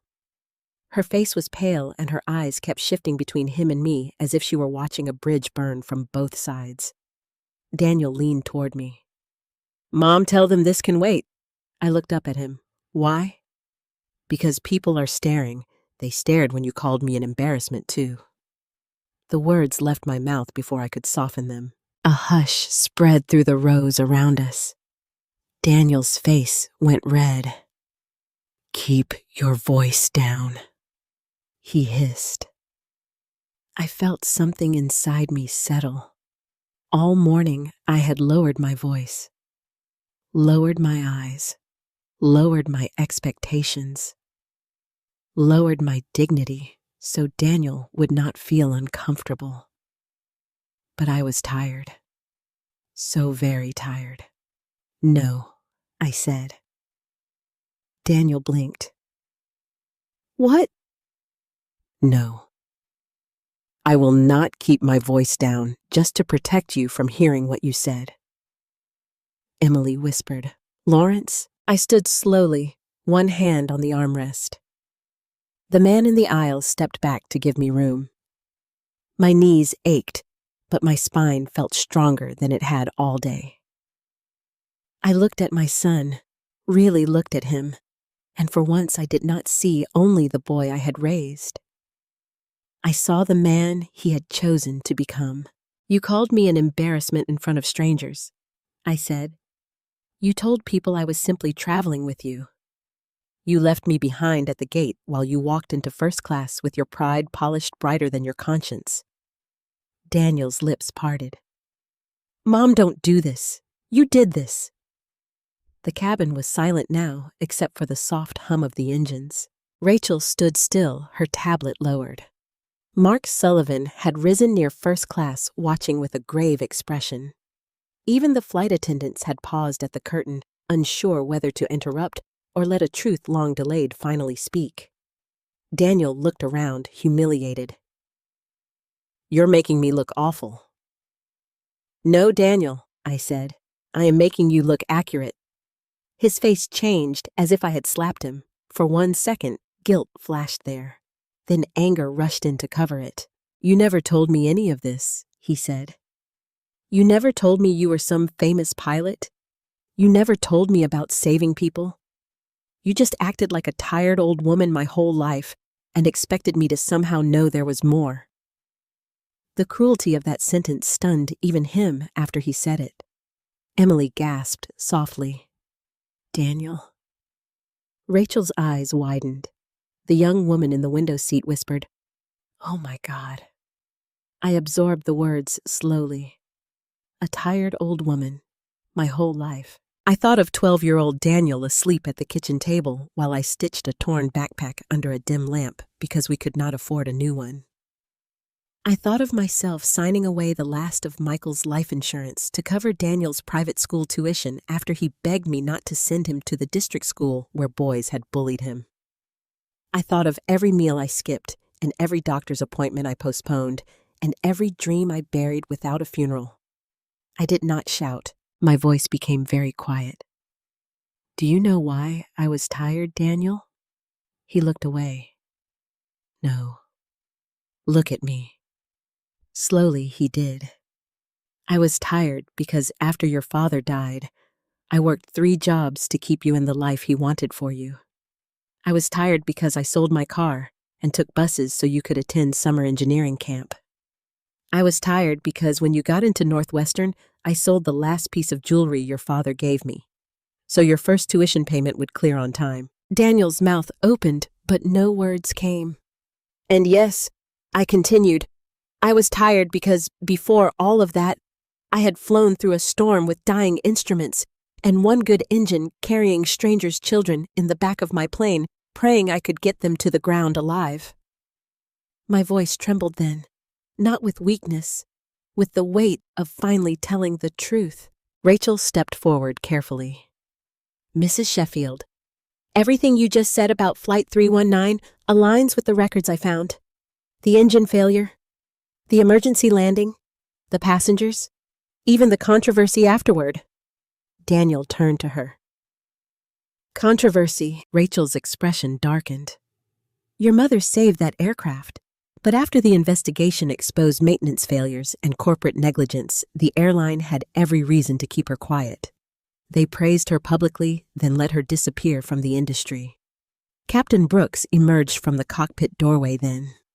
The first officer must have been at the controls because he stood in the aisle with calm authority, his eyes fixed on Daniel. My mother tried to testify on your mother's behalf, he said.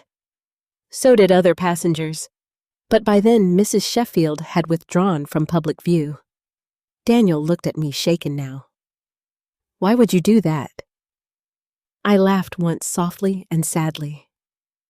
Because your father was dying, because you were 12, because lawsuits do not pack school lunches, because public vindication does not comfort a child crying for his father at midnight. The cabin stayed silent. Captain Brooks looked at Daniel with a grief sharpened by anger. Your mother's silence was not emptiness, Mr. Sheffield. It was sacrifice. Mark Sullivan stepped forward from first class. Daniel. Daniel turned as if remembering his partner existed. Mark's face was controlled, but disappointment was plain in his eyes. I think you need to stop talking and listen. Daniel swallowed. His polished confidence was gone now.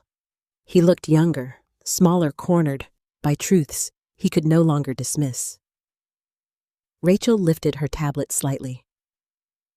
Mrs. Sheffield, I have archived photos, passenger statements, a copy of the preliminary commendation recommendation that was never completed. Your name was removed from later summaries, but not from the original documents. My breath caught. Removed. The word struck a place in me I thought had long scarred over. I knew they buried it. I whispered.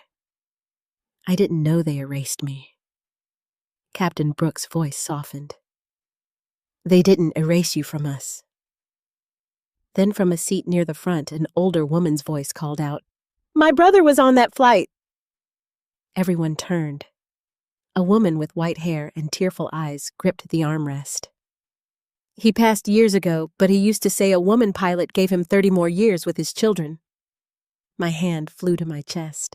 Another passenger spoke from behind me. My aunt talked about that landing. She said the captain was a woman who sounded calmer than the sky. The murmurs grew not hostile, not curious now, but reverent. Daniel looked around the cabin as if the whole plane had become a courtroom and every witness had arrived. Finally, his eyes came back to mine. For the first time that day, I saw no anger there, only shock and the beginning of shame. Mom, he whispered, but I was not ready to comfort him. Not yet. Captain Brooks stepped beside me and faced the cabin. Ladies and gentlemen, he said, his voice steady. Today I have the honor of flying with the woman who is the reason I became a pilot. Captain Lawrence Sheffield saved my family years ago, and I believe it is time people knew her name again. No one moved. Then Rachel Collins began to clap. The young woman by the window joined. Then Mark Sullivan. Then Emily crying openly. Within seconds, applause filled the cabin, not loud and wild, but deep and sincere. The kind that rises when people know they are witnessing something long overdue. I stood in the aisle, one hand resting on my wooden box, tears sliding down my face. Daniel did not clap. He only stared at me.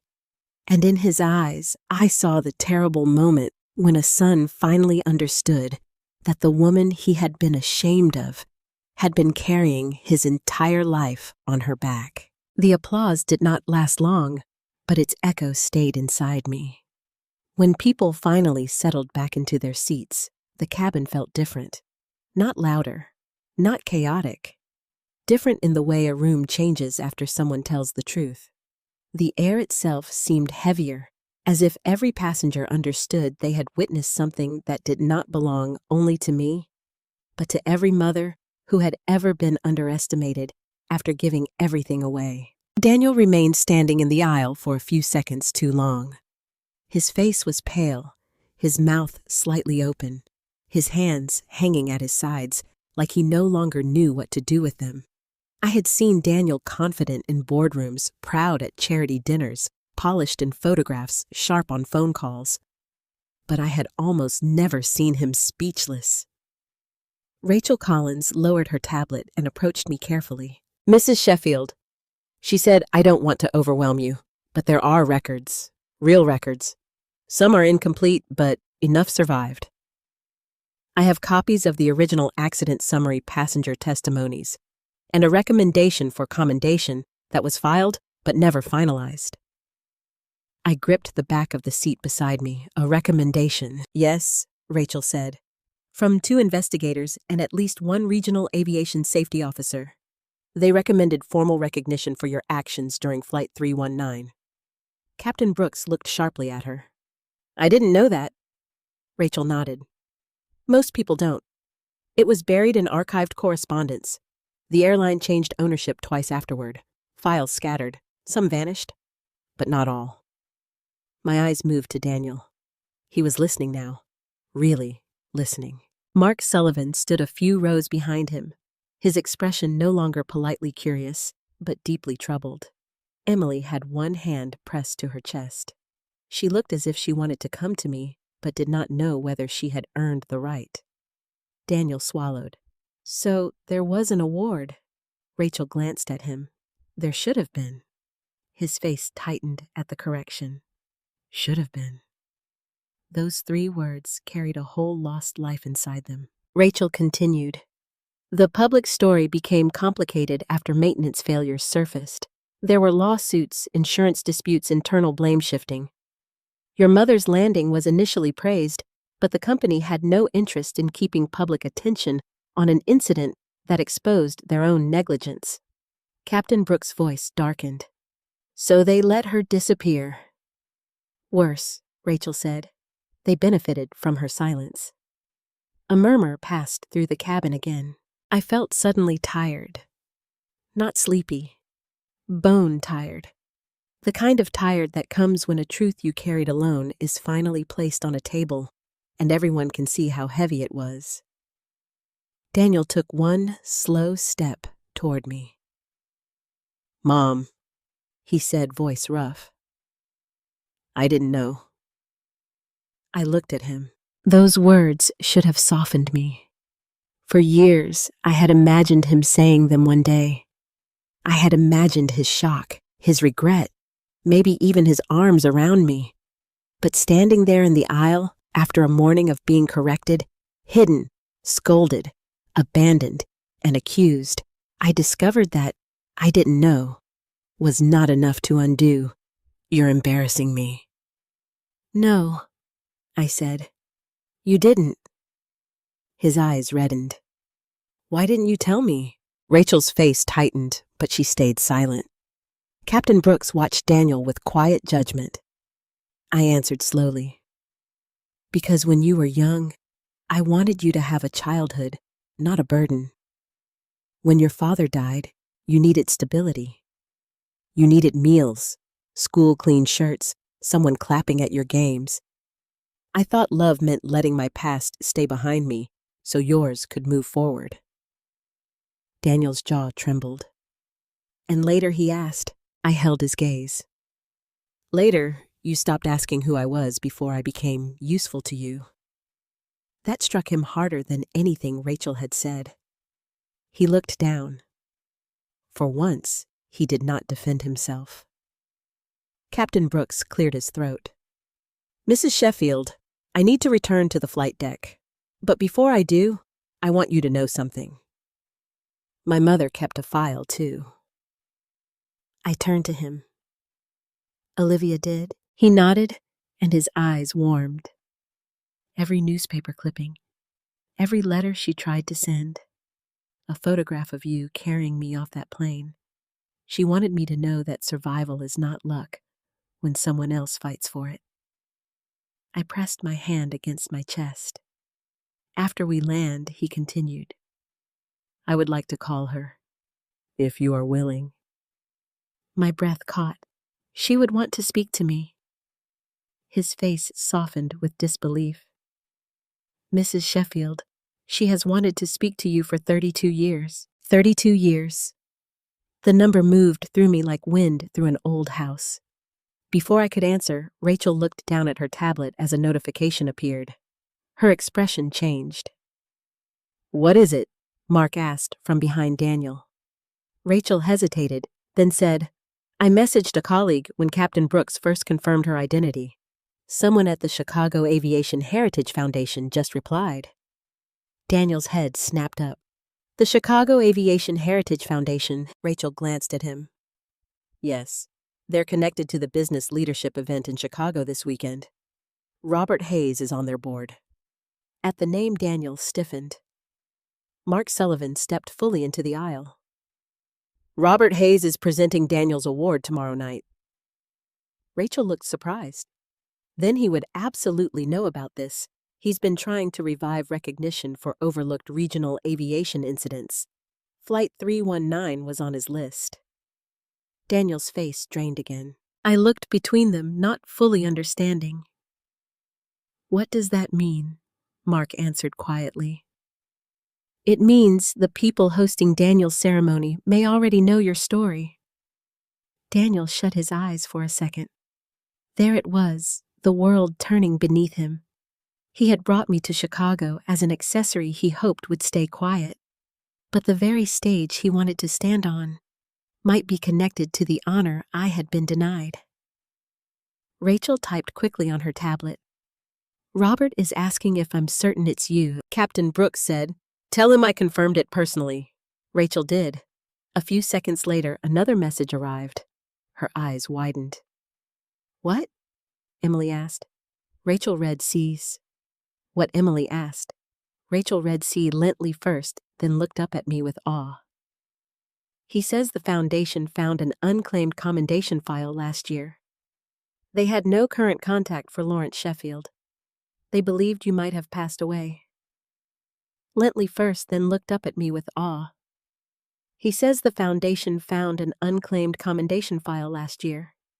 They had no current contact for Lawrence Sheffield. They believed you might have passed away. A strange laugh escaped me, half breath, half sob. In some ways, I said softly, perhaps I had. Daniel flinched. Rachel's voice gentled. Mrs. Sheffield, Robert Hayes wants to meet you when we land. The cabin seemed to go still again. Daniel looked at Rachel, then Mark, then me. Meet her at the airport. Yes, Rachel said. He said he can be at O'Hare. Mark's expression was unreadable now, but his eyes were on Daniel. That changes things. Daniel forced himself upright. This doesn't need to interfere with tomorrow's event. Emily turned on him. Daniel, what he snapped then immediately seemed to regret the tone. But the damage was done. I'm just saying, we need to be careful. Careful with what I asked. He looked at me helplessly, with attention, with timing, with how this appears. I stared at him, and the old ache in me sharpened into something clean. You are still worried about how it appears. Daniel's mouth closed. I nodded slowly. Even now. Mom, that's not fair. No, Daniel. What was not fair was being treated like a liability by the son whose life I rebuilt from ashes. What was not fair was spending years thinking my story did not matter because the child I loved had no room for it. He took another step toward me. I'm sorry. I wanted to believe him. Part of me did. But apology given under witness has a different weight than apology spoken in private. I could not yet tell which one this was. Captain Brooks checked his watch and touched the seat beside him. I have to return forward. Rachel, please coordinate with Melissa about speaking after landing. Mrs. Sheffield, you don't have to answer anyone's questions unless you want to. Thank you, Captain. He smiled faintly. Please call me Ethan. You earned that right before I learned to write my own name. That made the nearby passengers smile through their tears. When he returned to the cockpit, the cabin slowly resumed motion. A flight attendant moved down the aisle with water. Someone coughed. A child whispered a question to her mother. The world did what it always does after revelation. It tried to continue, but Daniel stayed. He looked at the wooden box in my hands. What's in the envelope? I followed his gaze. The sealed envelope with his name was visible beneath the pilot wings. My fingers rested on it. Things you were not ready to know? I said. He swallowed. Am I ready now? I studied him. His eyes were wet, yes. His pride was shaken, yes. But readiness was more than shock. Readiness required humility. It required sitting with pain without making it about your own discomfort. I don't know, I said honestly. That answer hurt him. I saw it, but I did not soften it. For too long, I had protected Daniel from consequences and called it love. Maybe real love, at this point, meant letting him feel the full weight of what he had done. Rachel stepped closer again, her voice respectful. Mrs. Sheffield, Robert Hayes just sent one more message. I turned. He says, if you are willing, the Chicago Aviation Heritage Foundation would like to formally restore the commendation tomorrow evening. Daniel stared at her. Mark Sullivan exhaled slowly. Emily began to cry. I looked down at my old hands, at the veins raised beneath thin skin, at the box that had carried proof of a woman nearly erased. Then I looked out the small window across the aisle, where clouds stretched beneath us like a second earth. Tomorrow evening, Daniel was supposed to stand on a stage and be honored for building routes across America. Now, perhaps I would stand somewhere too, not as his embarrassment, not as his elderly relative, not as the woman traveling with him, but as Captain Lawrence Sheffield, the woman who brought them home. For the rest of the flight, Daniel did not return to first class right away. He stood beside my row like a man waiting outside a locked door, unsure whether he still had the right to knock. The passengers around us tried to give us privacy, but privacy is almost impossible inside an airplane cabin. Every whisper has edges. Every silence feels shared. I looked down at the wooden box in my lap. For decades, that box had been my private witness. It had sat in closets under beds on high shelves, and sometimes on my kitchen table during nights when memory pressed too hard against my ribs. I had opened it on anniversaries. I had opened it after Daniel's college graduation. I had opened it after he bought his first house and gave a speech thanking mentors, investors, professors, and everyone who believed in me, while I sat in the second row smiling with hands that still smelled faintly of the office I cleaned the night before. Now the box was open in front of him, and Daniel looked afraid of it. What's in the letter? He asked again, softer this time. I touched the sealed envelope with his name written in blue ink. The handwriting was mine, but younger, steadier. I had written it years ago after a doctor told me my blood pressure was dangerously high and asked whether I had family support at home. I had laughed then because the answer was complicated. "It was never meant to punish you," I said. Daniel swallowed. "Then why does it feel like it will?" "Because truth feels cruel when pride has been living comfortably." Emily lowered her eyes. Daniel reached for the seat back to steady himself. "Can I read it?" The mother in me wanted to hand it over immediately. Even after everything, that reflex remained. My child asks, I give. My child hurts, I comfort. My child feels shame, I cover him. But another part of me, older and wiser, held still.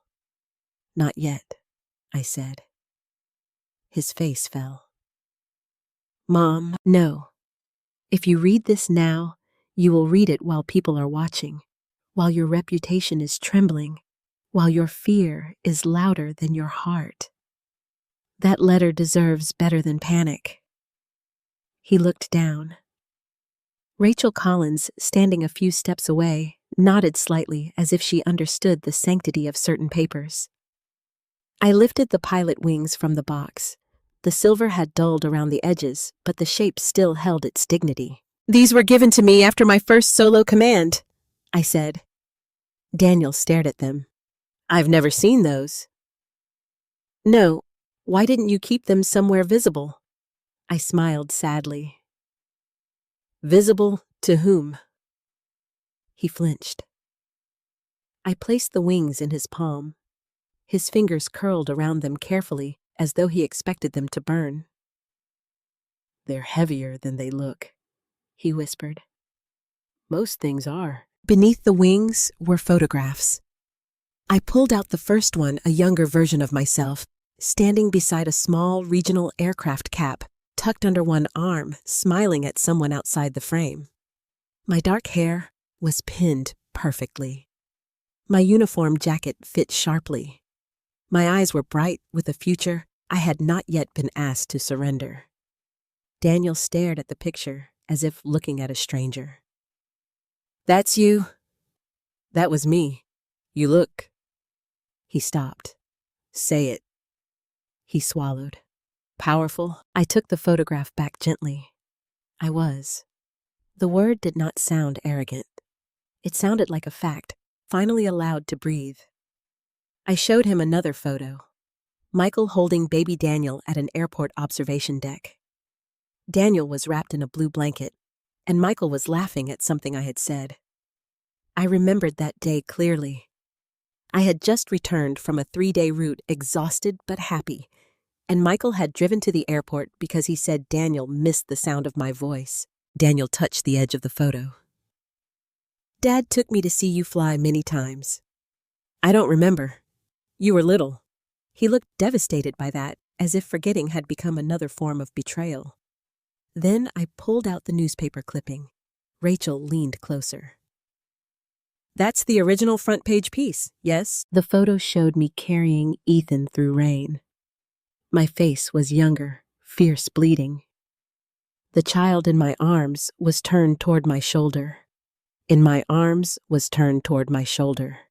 Behind me, Olivia Brooks stumbled beside a paramedic, her hand gripping my sleeve.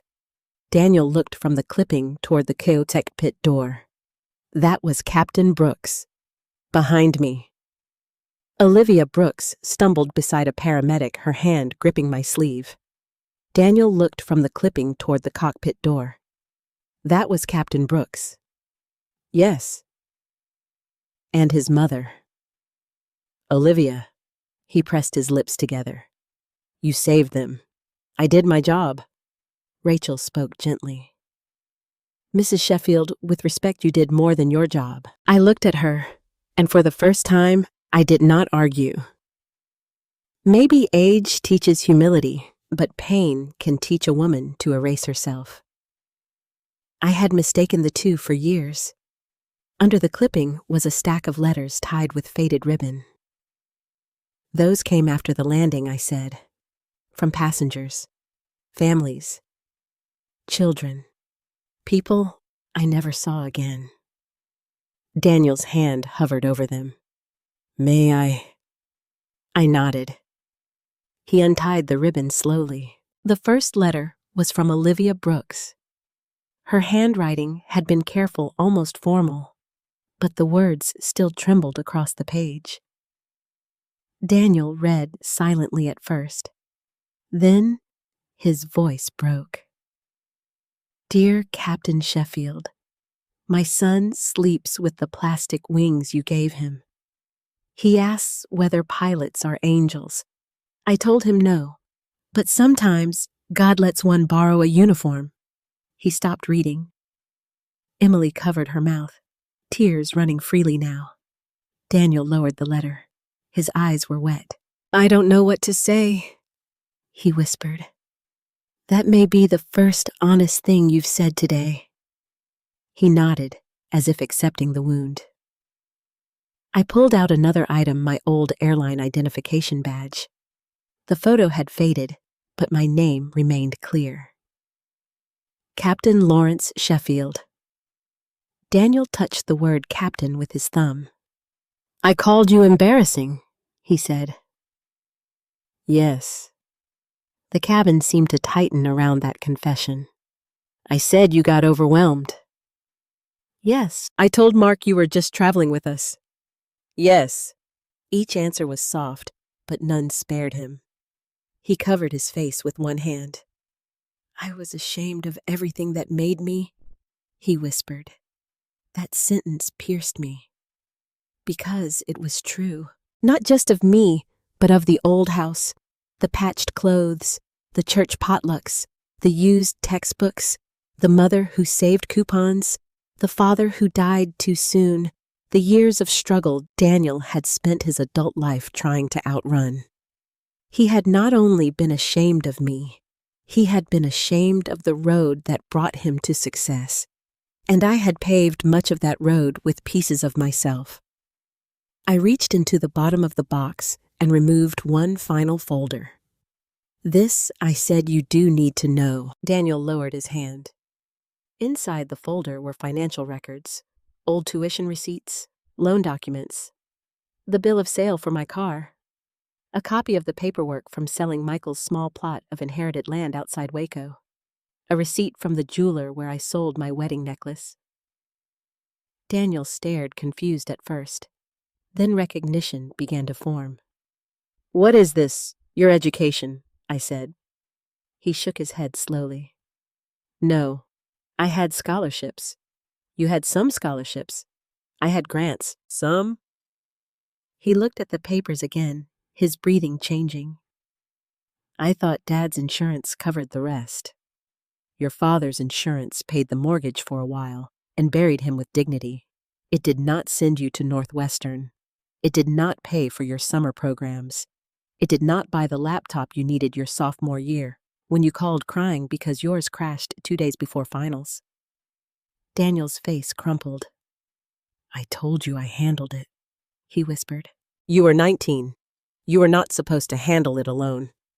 He sat down slowly in the empty aisle seat across from me as if his body had lost strength. You sold your wedding necklace? Yes. Dad gave you that. Yes. For me, for your future. He looked physically ill.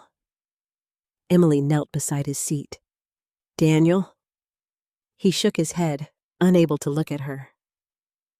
I continued because stopping now would only preserve the lie. I never wanted repayment. I never wanted applause. But I did hope that when I became slower, when my hands shook, when technology changed faster than I could keep up, my own son would still remember that I had once carried heavy things for him. Daniel began to cry then. Not polished tears, not controlled tears. He bent forward, elbows on his knees, and sobbed into his hands. The sound was raw and almost childlike. For a moment, I saw the 12-year-old boy after Michael's funeral. But this time, I did not rush to gather him. I let him cry. That, too, was love. Rachel quietly stepped back. Mark turned toward the window. Emily wept beside him. I placed the papers back into the folder, then returned the letters to the box. The sealed envelope remained on top. Daniel looked up at it. Will you ever let me read it? I touched the envelope once. Yes, I said, but not until you can read it as my son, not as a man afraid of witnesses. He nodded slowly. Then from the cockpit, Captain Brooks' voice came over the speaker, announcing our descent into Chicago. I looked out at the clouds beginning to thin beneath us. For years, I had thought landing was the end of a flight. But as Chicago appeared below, bright and sprawling beside the lake, I understood something. Sometimes, landing is only the moment when everyone finally sees what survived the storm.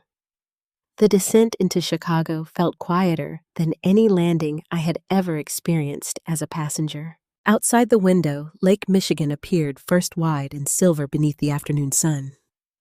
Then came the city itself, steel towers, highways like gray ribbons, neighborhoods stitched together by streets and trees. People around me leaned toward windows, checking phones, gathering trash, doing all the ordinary things people do when a flight nears its end. But for me, nothing felt ordinary anymore. Daniel had returned to first class only after I told him to sit down before the landing. He had obeyed without argument. That alone told me how much had changed. My son, who had spent the entire morning managing me like a problem, now moved like a man who had discovered the ground beneath his own life, was not as solid as he thought. When the wheels touched down at O'Hare, a few passengers clapped softly. Not because the landing was dramatic, because Captain Brooks was flying, because they knew now that the man in the cockpit had become a pilot because of the woman sitting in row 28. As we taxied toward the gate, Captain Brooks came over the speaker one last time. Ladies and gentlemen, welcome to Chicago O'Hare. We know you have many choices when you fly, and we're grateful you chose us today. I ask that you please remain seated until the seatbelt sign is turned off. And on behalf of this crew, I would like to thank Captain Lawrence Sheffield for reminding all of us that courage may be delayed in recognition, but never diminished in truth. My eyes filled again. The applause this time was smaller, restrained by seatbelts and overhead bins, but it moved through the cabin like warmth. I heard Daniel's seatbelt unclick too early, then click back again. Perhaps Emily stopped him. Perhaps shame did. When we reached the gate and the sign finally turned off, no one rushed me. That was the second kindness. Passengers in my row stood slowly, but they did not push. The man beside me took down my suitcase without making me ask. Thank you, I said. He smiled. No, Captain. Thank you. Captain. The word was beginning to feel less like a wound and more like something returned. As I made my way up the aisle, people nodded. Some touched my arm gently. One woman whispered, "My mother was a nurse. They forgot her too." Another man said, "I'm going to call my mom when we land." A teenage girl looked at me with shining eyes and said, "I didn't know women flew planes back then." I smiled at her. We did, even when people pretended not to notice. Near first class, Mark Sullivan stood with his briefcase in hand. His face was grave. "Mrs. Sheffield," he said. I stopped. Daniel stood a few feet behind him, silent. Mark looked at me with a respect that had not been there in the lounge. "I owe you an apology." "You do?" "Yes. I watched your son treat you poorly before I understood who you were. But the truth is, I should not have needed your resume to know you deserved respect." Daniel's face tightened. Mark turned slightly toward him. "Neither should anyone." The words landed exactly where they needed to.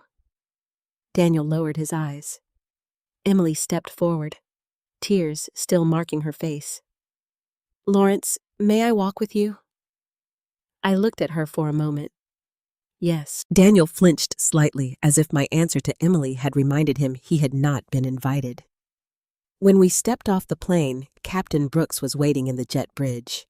He had removed his cap and held it against his side.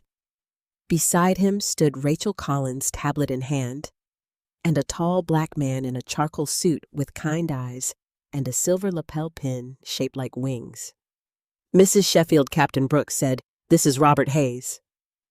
The man stepped forward slowly as if approaching someone sacred. "Captain Lawrence Sheffield," he said, his voice thick with emotion.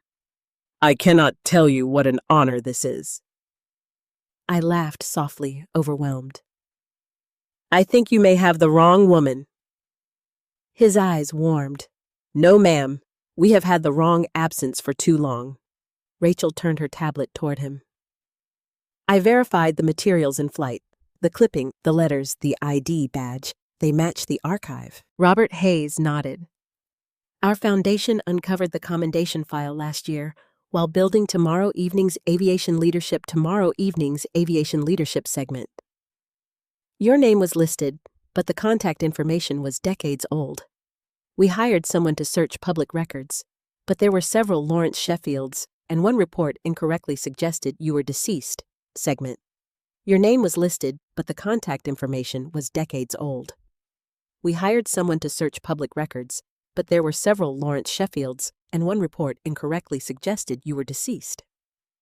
"Deceased," I repeated. Daniel stepped forward at last, voice quiet. "She's not." Robert looked at him. "You must be Daniel Sheffield." Daniel straightened by instinct, but the old pride faltered halfway. "Yes, sir. I know your company is receiving recognition tomorrow evening." Daniel nodded. "It was supposed to be." Robert studied him carefully. "It still may be, but I will be honest with you. What happened on this plane will matter."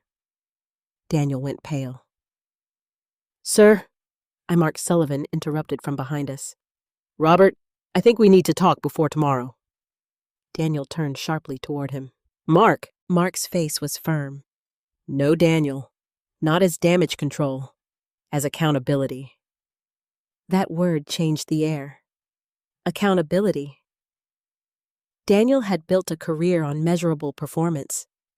Delivery windows, contracts fulfilled, costs reduced, routes optimized. Yet he had never imagined his own character might one day be audited in public. Robert looked at me.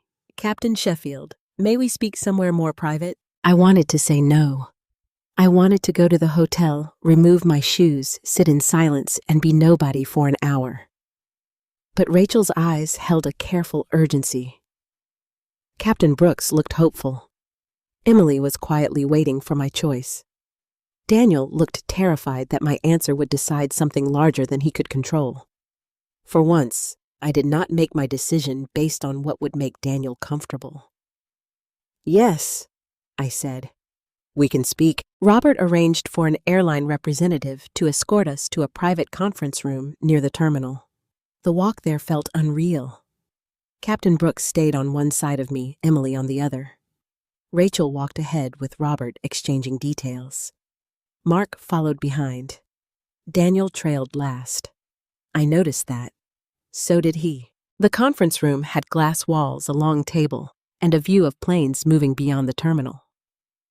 Someone brought water. Someone else brought tissues. I sat at the table with the wooden box in front of me.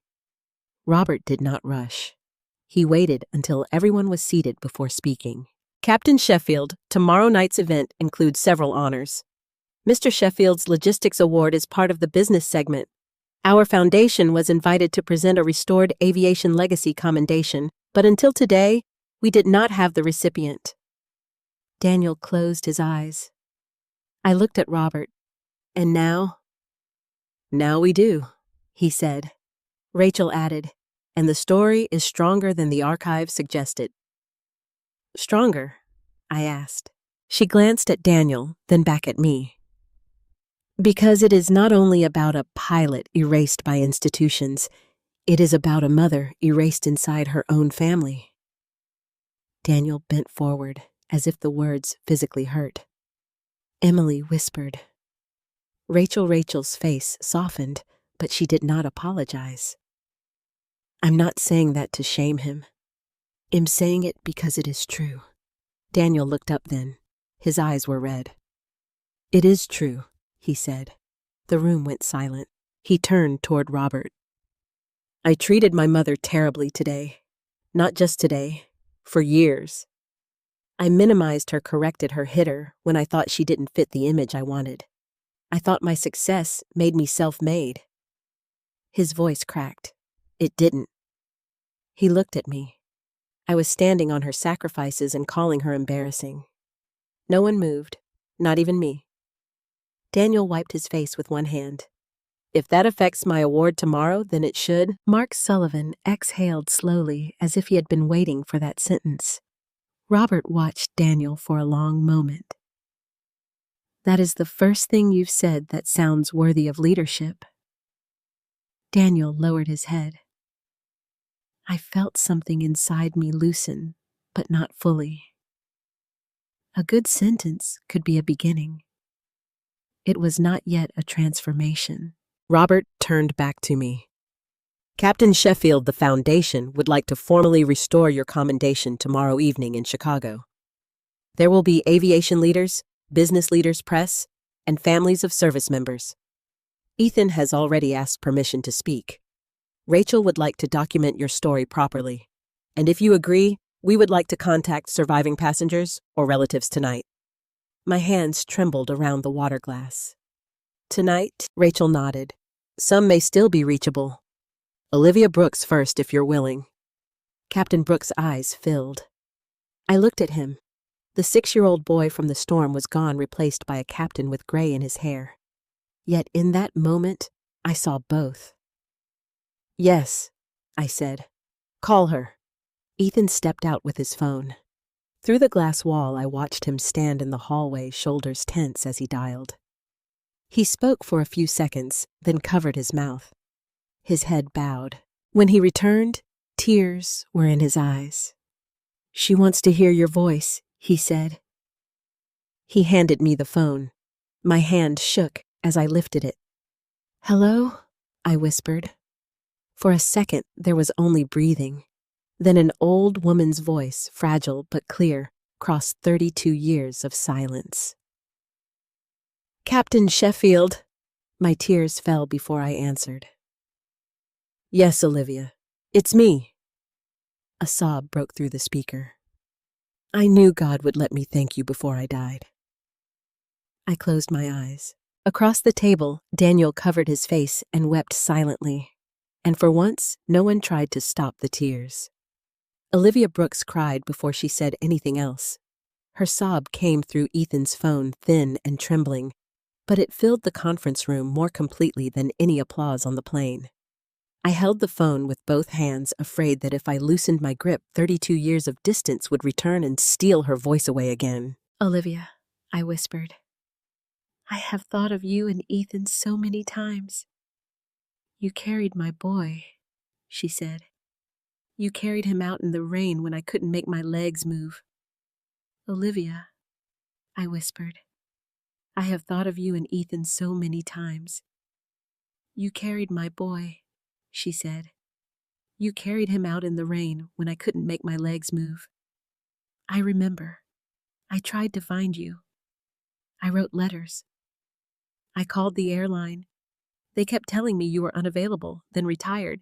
Then they couldn't release information. I thought maybe you didn't want to be found. I closed my eyes. No, I said. I was just tired and ashamed in ways I did not understand then. Ashamed. Her voice sharpened with old disbelief. You saved us. I looked around the room. Robert Hayes had lowered his gaze respectfully. Rachel Collins was wiping tears beneath her glasses. Emily sat with her hands folded tightly in her lap. Mark Sullivan looked out through the glass wall toward the runways. Daniel sat across from me, destroyed and silent. Yes, I said softly. But sometimes people can make even a hero feel like a problem if the truth costs them money. Olivia was quiet for a moment. Then she said, I knew it. I knew they did something wrong to you. Ethan covered his mouth. I looked at him and saw the boy again. Your son became a captain, I told her. A laugh broke through Olivia's tears. Because of you. He used to line up kitchen chairs and pretend they were cockpit seats. He would say, This is Captain Brooks. We're bringing them home. My own tears came then quick and hot. Ethan turned away, shoulders shaking. Olivia continued. Every birthday, every Christmas, every time he left for flight school, I told him to remember the woman who gave him more years than fear wanted him to have. I pressed the phone closer to my ear. You gave him the life, Olivia. I only helped protect it that night. No, she said firmly. Do not make yourself small with me. I have waited too long to hear your voice to let you do that. The room fell into a reverent silence. Those words reached places in me even Daniel's regret had not touched. Do not make yourself small with me. How many years had I done exactly that? Shrinking my story so Daniel could grow. Shrinking my needs so bills could be paid. Shrinking my pain so no one had to feel guilty. Shrinking my pride until people mistook humility for emptiness. I don't know how to be anything else anymore. I admitted. Olivia's voice softened. Then start tomorrow. I looked at Robert. He nodded once, gently. After we ended the call, Ethan took the phone back and stood beside me. For a moment, neither of us spoke. Then, to my surprise, he bent slightly and wrapped both arms around me, not as a captain greeting a passenger. As a boy, finally embracing the woman his mother had turned into a legend. I hugged him back. You're much heavier than you were at 6, I said through tears. He laughed, and the room laughed with him, grateful for one small breath of lightness. Robert cleared his throat. Captain Sheffield, tomorrow evening, we would like you to be present for the restored commendation. If you agree, the Foundation will arrange transportation attire if needed, and a quiet space before the ceremony. You will not be forced to speak unless you choose to. Daniel looked up quickly at the word attire. I saw the thought cross his face before he spoke the navy dress, the old shoes, the suitcase he had judged. Shame stopped him from saying anything. I answered Robert. I have a dress. Emily leaned forward. Lawrence, the navy one is beautiful. I looked at her surprised. She wiped her eyes. I should have said that this morning. Daniel looked down again. Robert nodded. Then the dress it is. Rachel adjusted her tablet. Several passengers' families have already been contacted through the old archive network.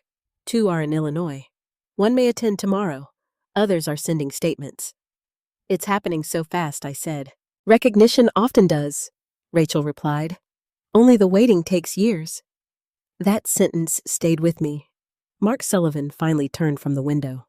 Robert, I need to ask something difficult. Daniel stiffened. Robert faced him. Go ahead. Daniel's business award tomorrow, is it still appropriate? The room tightened. Daniel did not speak. That was new too. The old Daniel would have argued before the question finished. Robert sat back slowly. The committee recognizes business achievement. Daniel's company has accomplished real work. But leadership awards are not only about numbers, they are about integrity. Mark nodded. That's why I'm asking. Daniel's voice came low. I understand if it's withdrawn. The words sounded painful, but real. I looked at him. He kept his gaze on the table. I don't deserve to stand on a stage and be praised for leadership the day after I treated my mother like she was beneath me. Emily reached for his hand, but he pulled away slightly, not rejecting her, but punishing himself. Robert studied him. Consequences matter, Mr. Sheffield, but so does what a man does when truth catches him. Daniel's eyes lifted. Robert continued, I will speak with the committee, The award may be reframed. It may include acknowledgement of what happened, or it may be postponed. I won't decide in this room. Robert continued, I will speak with the committee. The award may be reframed. It may include acknowledgement of what happened, or it may be postponed. I won't decide in this room. Daniel nodded. That's fair. Then he turned to me. Mom, if you don't want me there tomorrow, I won't come. It was the first time all day he had offered me power without trying to manage it. I held his gaze. I want you there, I said. His face filled with hope too quickly. So I finished, but not as my spokesman, not as my protector, not as the successful son standing beside his mother for a better photograph. If you come, you sit and listen. The hope became humility. Yes, he whispered. I can do that. I hope you can. The echo of his own words from the airport hung between us. He understood. I saw it. After the meeting ended, arrangements were made with a speed that overwhelmed me. Robert's assistant booked a quiet hotel suite near the event venue. Rachel scheduled a formal interview for the next morning, but promised I could stop at any time. Ethan planned to bring Olivia by video call during the ceremony if her health allowed. Mark arranged a private meeting with Daniel that evening, not as a partner protecting a deal, but as a man demanding accountability from another man. By the time we left O'Hare, Chicago's late afternoon light had turned gold. A black car from the foundation waited outside. Daniel reached for my suitcase automatically, then stopped and looked at me. May I carry it? He asked. Not let me, not you can't manage. May I? I handed it to him. He took it like something entrusted, not something embarrassing. The ride to the hotel was quiet. Emily sat beside me in the back seat, Daniel in the front beside the driver. He did not make calls. He did not check emails. He stared out the window as Chicago passed by his reflection layered over the city. At the hotel, Robert had arranged for staff to bring us through a side entrance to avoid attention. My suite was modest but elegant, with a view of the river and a vase of white lilies on the table. The wooden box sat at the foot of the bed. For a long moment after everyone left, I stood alone in the room. Then there was a soft knock. Daniel. I knew before I opened the door. Daniel. I knew before I opened the door. He stood in the hallway with red eyes and no jacket. Without the suit coat, without the sharp phone voice, without Mark or Robert or Rachel watching. He looked more like my on than he had all day. Can I come in? He stood in the hallway with red eyes and no jacket. Without the suit coat, without the sharp phone voice, without Mark or Robert or Rachel watching, he looked more like my son than he had all day. Can I come in? He asked. I hesitated. Then I opened the door. He stepped inside and stood near the table, careful not to come too close. I'm not here to ask for the letter, he said. All right. I'm not here to ask you to forgive me either. That surprised me. He swallowed hard. I want to say something, and I don't want you to make it easier for me. I remained standing. He took a shaking breath. When I was in that lounge and you spilled the tea, I felt embarrassed because Mark saw where I came from. Not because you did anything wrong, because you reminded me of every part of my life I tried to outgrow. His voice broke. But I didn't outgrow it.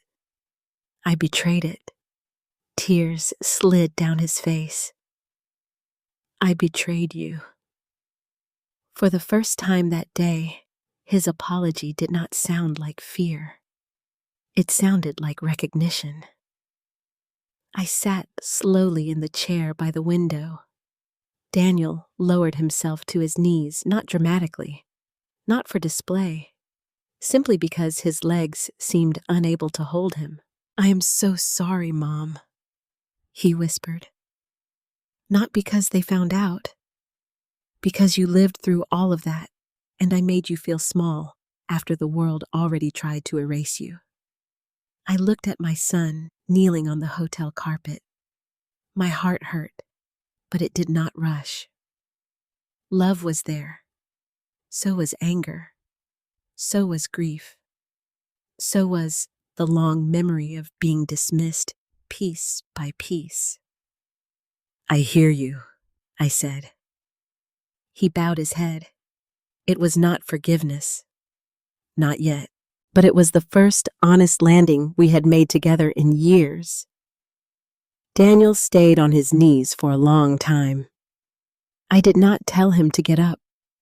I did not reach for his face the way I had when he was a boy, and nightmares drove him into my room. I did not smooth his hair, did not say, "It's all right," did not rescue him from the shame he had finally earned. That was harder than forgiving him. A mother's body remembers comforting before her mind decides whether comfort is wise. My hands wanted to move toward him. My heart wanted to lift the pain from his shoulders. But I had spent too many years confusing love with repair. Every time Daniel cracked something between us, I had quietly swept up the pieces, cut my own fingers, and told myself at least the floor looked clean again. Not this time. He needed to see what he had broken. He looked up at me, tears caught in the lines beside his eyes. "I don't know how to fix this." I watched the Chicago River below my hotel window, dark and shining between the buildings. "Maybe you can't fix it." His face crumpled. "That doesn't mean nothing can heal," I said. "But fixing is what you do when a suitcase handle breaks or a contract has a bad clause. This is not a broken object, Daniel. This is trust." He nodded slowly. "I know." "No," I said gently. "You are beginning to know." He lowered his eyes again. For a while, the room held only the hum of the air conditioner and the muffled noise of traffic far below. Then Daniel whispered, "When did I change?" I turned from the window. He looked lost, genuinely lost. And for a moment, I saw the boy who used to ask where his father went after death. Back then, I had tried to answer with heaven and love and stars. Now the question was harder because no one had died. Something in him had simply hardened over time. "I don't think it happened all at once," I said. "I think shame grows quietly when no one names it. Shame. You were ashamed of being poor, ashamed of grief, ashamed of needing help, ashamed of coming from a house where furniture didn't match and your mother clipped coupons. Then you became successful, and instead of healing that shame, you dressed it in expensive suits." He closed his eyes. "And I let you," I said. His eyes opened quickly. "No. Mom, don't blame yourself. I am not blaming myself for your cruelty. That belongs to you. But I did teach you that my pain could wait. I taught you that I would always understand, always forgive, always adjust. I thought I was protecting you. Maybe I was also teaching you there would be no cost for forgetting me." Daniel's tears fell silently. "I don't want to be that man anymore," he said. "Then don't." "How?" "Start with the truth. Not the public truth tomorrow.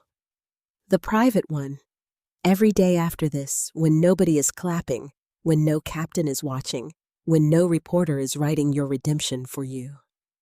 He nodded, absorbing each word. I stood slowly and walked to the wooden box at the foot of the bed. The sealed envelope with his name still rested on top. I picked it up, feeling the weight of years in something no heavier than paper. Daniel stared at it. "I thought I would give this to you after I was gone," I said. His breath caught. I wrote it during a time when I felt very alone. You were busy building your company. You missed my birthday that year because of a conference in Phoenix. You sent flowers with your assistant's handwriting on the card. He covered his mouth. I was hurt. But more than that, I was afraid. Afraid that if something happened to me, you would never know how much I loved you. Or how much your life had cost. Not in money only, in dreams, in silence. In pieces of myself I gave willingly, then pretended I didn't miss. I held the envelope for another second, then placed it on the table between us. I will let you read it, I said. But not tonight.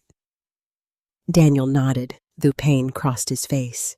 Tomorrow night after the ceremony, if you still want to read it, you may. But understand this, Daniel.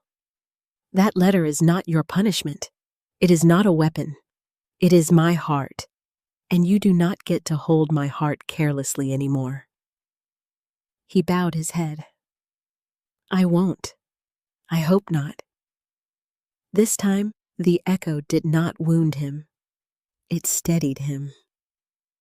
Later that evening, Emily came to my room alone.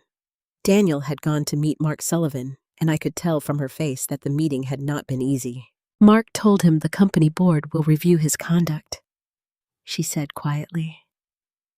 I sat at the small table with a cup of tea, and Daniel, he accepted it. She looked almost surprised. No excuses, no anger. Just accepted it. That is something. Yes, she sat across from me. But I know one day of remorse does not erase years. I looked at her carefully. Emily folded her hands. I also owe you more than one apology. I liked the life Daniel built. I liked the image. I liked being married to the man everyone admired. When he dismissed you, I told myself it was family tension, personality stress. But really, I benefited from staying silent. Her honesty touched me.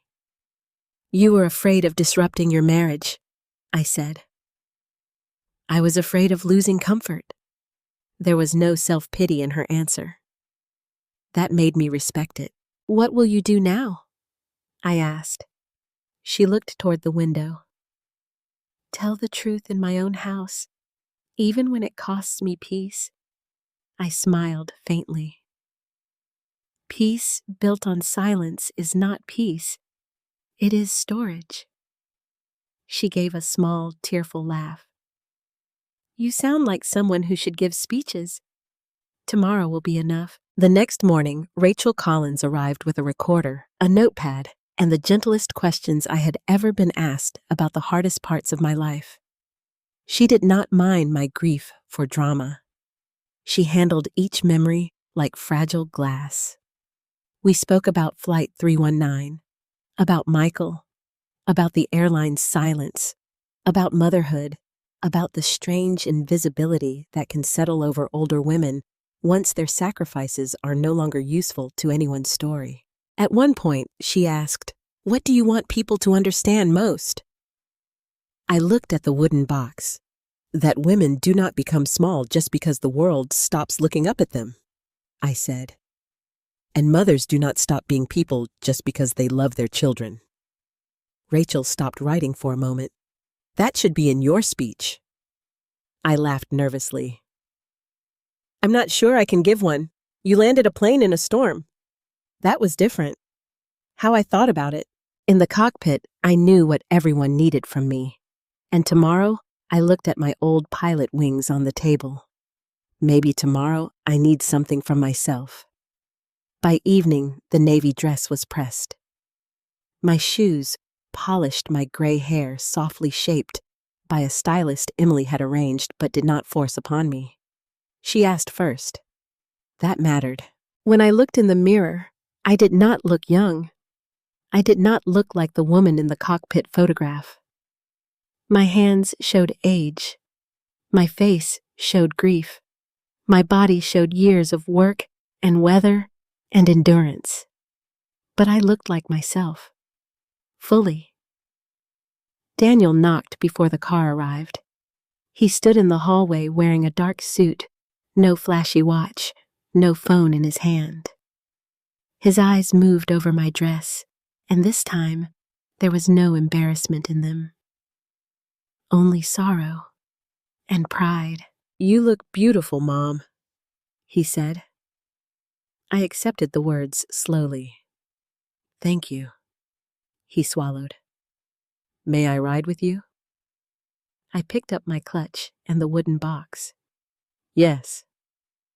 Hope flickered across his face. But remember what I said, I added, his expression sobered. I sit and listen. Yes. He nodded. I sit and listen. In the car, Chicago's lights blurred against the windows. Emily held Daniel's hand.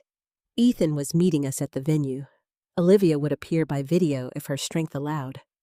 Robert Hayes had called twice to reassure me.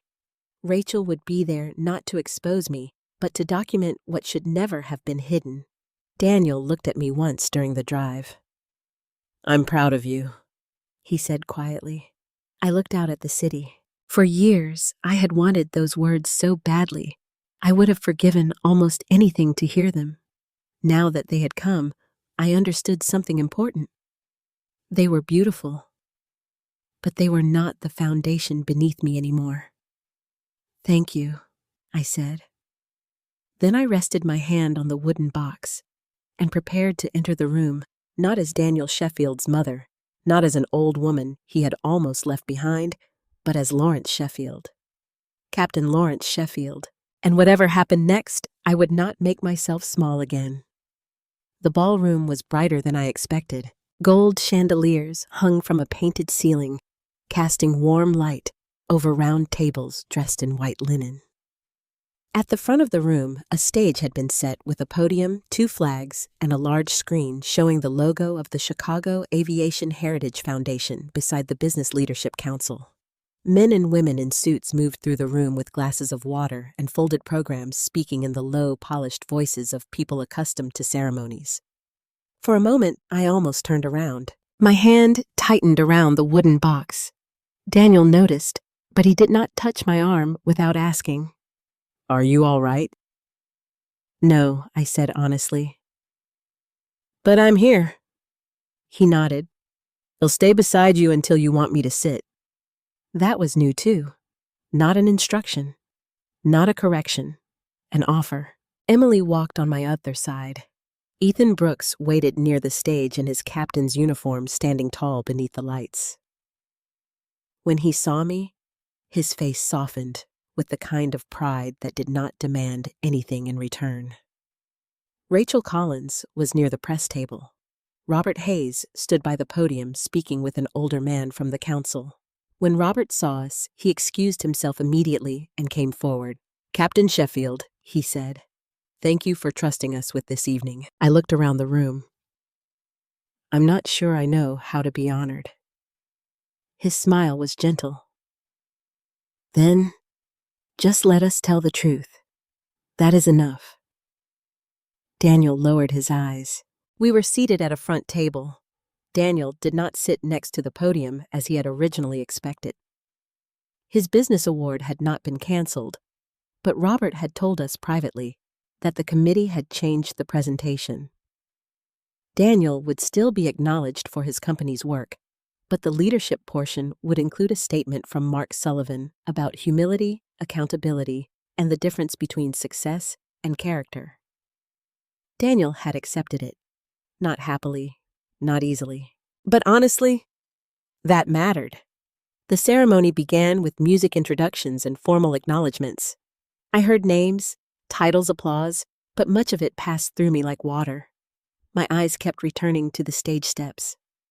I had walked through storms, courtrooms, hospital corridors, school hallways, and empty kitchens. Still, those few carpeted steps frightened me more than I wanted to admit. Then Robert Hayes returned to the podium. Our next recognition, he said, has waited more than 3 decades. The room quieted. I felt Daniel shift beside me, but he did not look at me. He looked at the stage exactly as I had asked him to. Robert continued. 32 years ago, Regional Flight 319 suffered a catastrophic emergency during severe weather. A damaged aircraft partial instrument failure and one failing engine placed dozens of lives in immediate danger. The pilot in command made decisions that investigators later described as extraordinary disciplined and life-saving. My hands trembled in my lap. Emily reached under the table and gently placed a hand near mine, not over it, asking without words. I let my fingers touch hers. Yet because of corporate negligence, legal disputes, and institutional silence, the woman at the center of that miracle was never properly honored. Her name was misplaced in archives, then nearly lost to history. But history has a way of waiting for truth. On the screen behind him, a photograph appeared. Me, young, rain-soaked, carrying Ethan from the aircraft. A sound moved through the room, not applause yet, but recognition. A collective breath. Daniel stared at the photo as though it were scripture and sentence at once. Robert turned toward our table. Tonight, the Chicago Aviation Heritage Foundation formally restores the commendation owed to Captain Lawrence Sheffield. The room stood, all at once. The applause rose around me deep and thunderous. I could not move. For a few seconds, I remained seated, overwhelmed by the sight of strangers standing for a woman my own son had hidden in an airport lounge the day before. Ethan came to my side. "Captain," he said softly, offering his arm. I took it. As I stood, Daniel rose too. He did not clap wildly. He stood with tears on his face, hands together, slowly, deliberately, as if each clap were an apology he knew would never be enough. I walked to the stage. The lights warmed my face. The room blurred. Robert handed me a framed commendation and a small medal set in blue velvet. Ethan stepped to the podium next. "When I was 6 years old," he began, "I thought pilots were people who lived above fear. Then I learned the truth. Courage is not the absence of fear. Courage is a woman's voice telling a cabin full of terrified passengers, 'We are going home,' while she fights a storm no child should ever remember." His voice broke. "My mother is watching tonight from Amarillo." The screen changed. Olivia Brooks appeared by video sitting in a recliner with a blanket around her shoulders. Her hair was white now, her face lined, but her eyes were bright. The room softened into silence. Olivia lifted one trembling hand. "Captain Sheffield," she said through the speakers, "thank you for giving me my son's lifetime." I pressed the medal to my chest. Ethan stepped back, unable to speak. Robert returned to the podium. "Captain Sheffield, if you would like to say a few words." I wanted to refuse. Then I looked at Daniel. He was seated now as promised, listening, crying openly but making no move to draw attention to himself. So I stepped to the microphone. For a second, all I heard was my own heartbeat. "My name is Lawrence Sheffield," I said, and for many years I thought the most important parts of my life were over. The room was still. I thought the world had moved on from the pilot I used to be. I thought my story had been folded away like an old uniform. And after my husband died, after I became a mother trying to survive, I told myself that being forgotten was acceptable as long as my child had a future. I took a breath. "But I have learned something. A woman can be humble without disappearing. A mother can sacrifice without surrendering her dignity. And age does not erase the person we were before the world decided to stop asking." I saw several women in the room wipe their eyes. "My son is here tonight," I continued. Daniel's face tightened, but he did not look away. Yesterday he hurt me deeply, and today he began doing something harder than apologizing. He began seeing me. A tear slipped down his cheek. I do not say that to shame him. I say it because many families carry quiet erasures. We assume our parents were always old, always tired, always available. We forget they had dreams, talents, heartbreaks, victories, and names before they became mom or dad. My voice grew steadier. If this honor means anything, I hope it reminds someone to ask their mother who she was before she gave everything away. Ask your father what dreams he buried. Ask the elders in your family what storms they survived so you could stand in calmer weather. I looked down at the medal in my hand. I am grateful tonight, not because applause gives me worth, but because truth has finally been allowed to stand where silence once stood. The room rose again before I finished. Applause filled the ballroom. This time I accepted it, not as vanity, as restoration. Later, Daniel received his altered recognition. Mark Sullivan spoke first plainly and honestly about how business success without humility becomes emptiness. Daniel then stood at the podium. He did not use his prepared speech. He looked at the audience, then at me. I built a company moving goods across America, he said. But I failed to honor the woman who carried me further than any route I ever designed. His voice shook. My mother is not my background story. She is the reason I have one. He paused.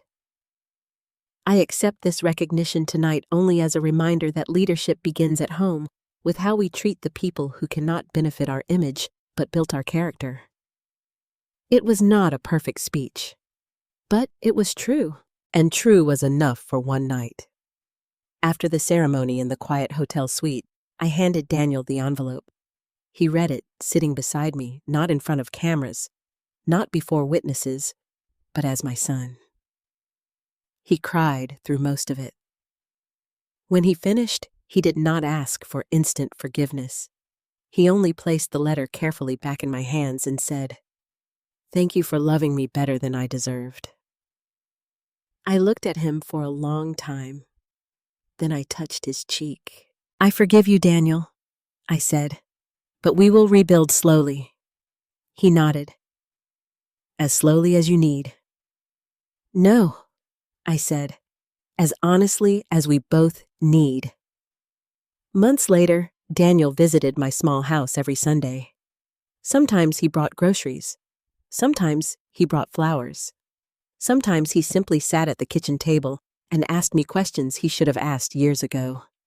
I told him about his father, about flying, about fear, about courage, about the woman I had been and the woman I still was. And on a clear morning the following spring, Ethan Brooks invited me to a small aviation museum where a display had been created for Regional Flight 319.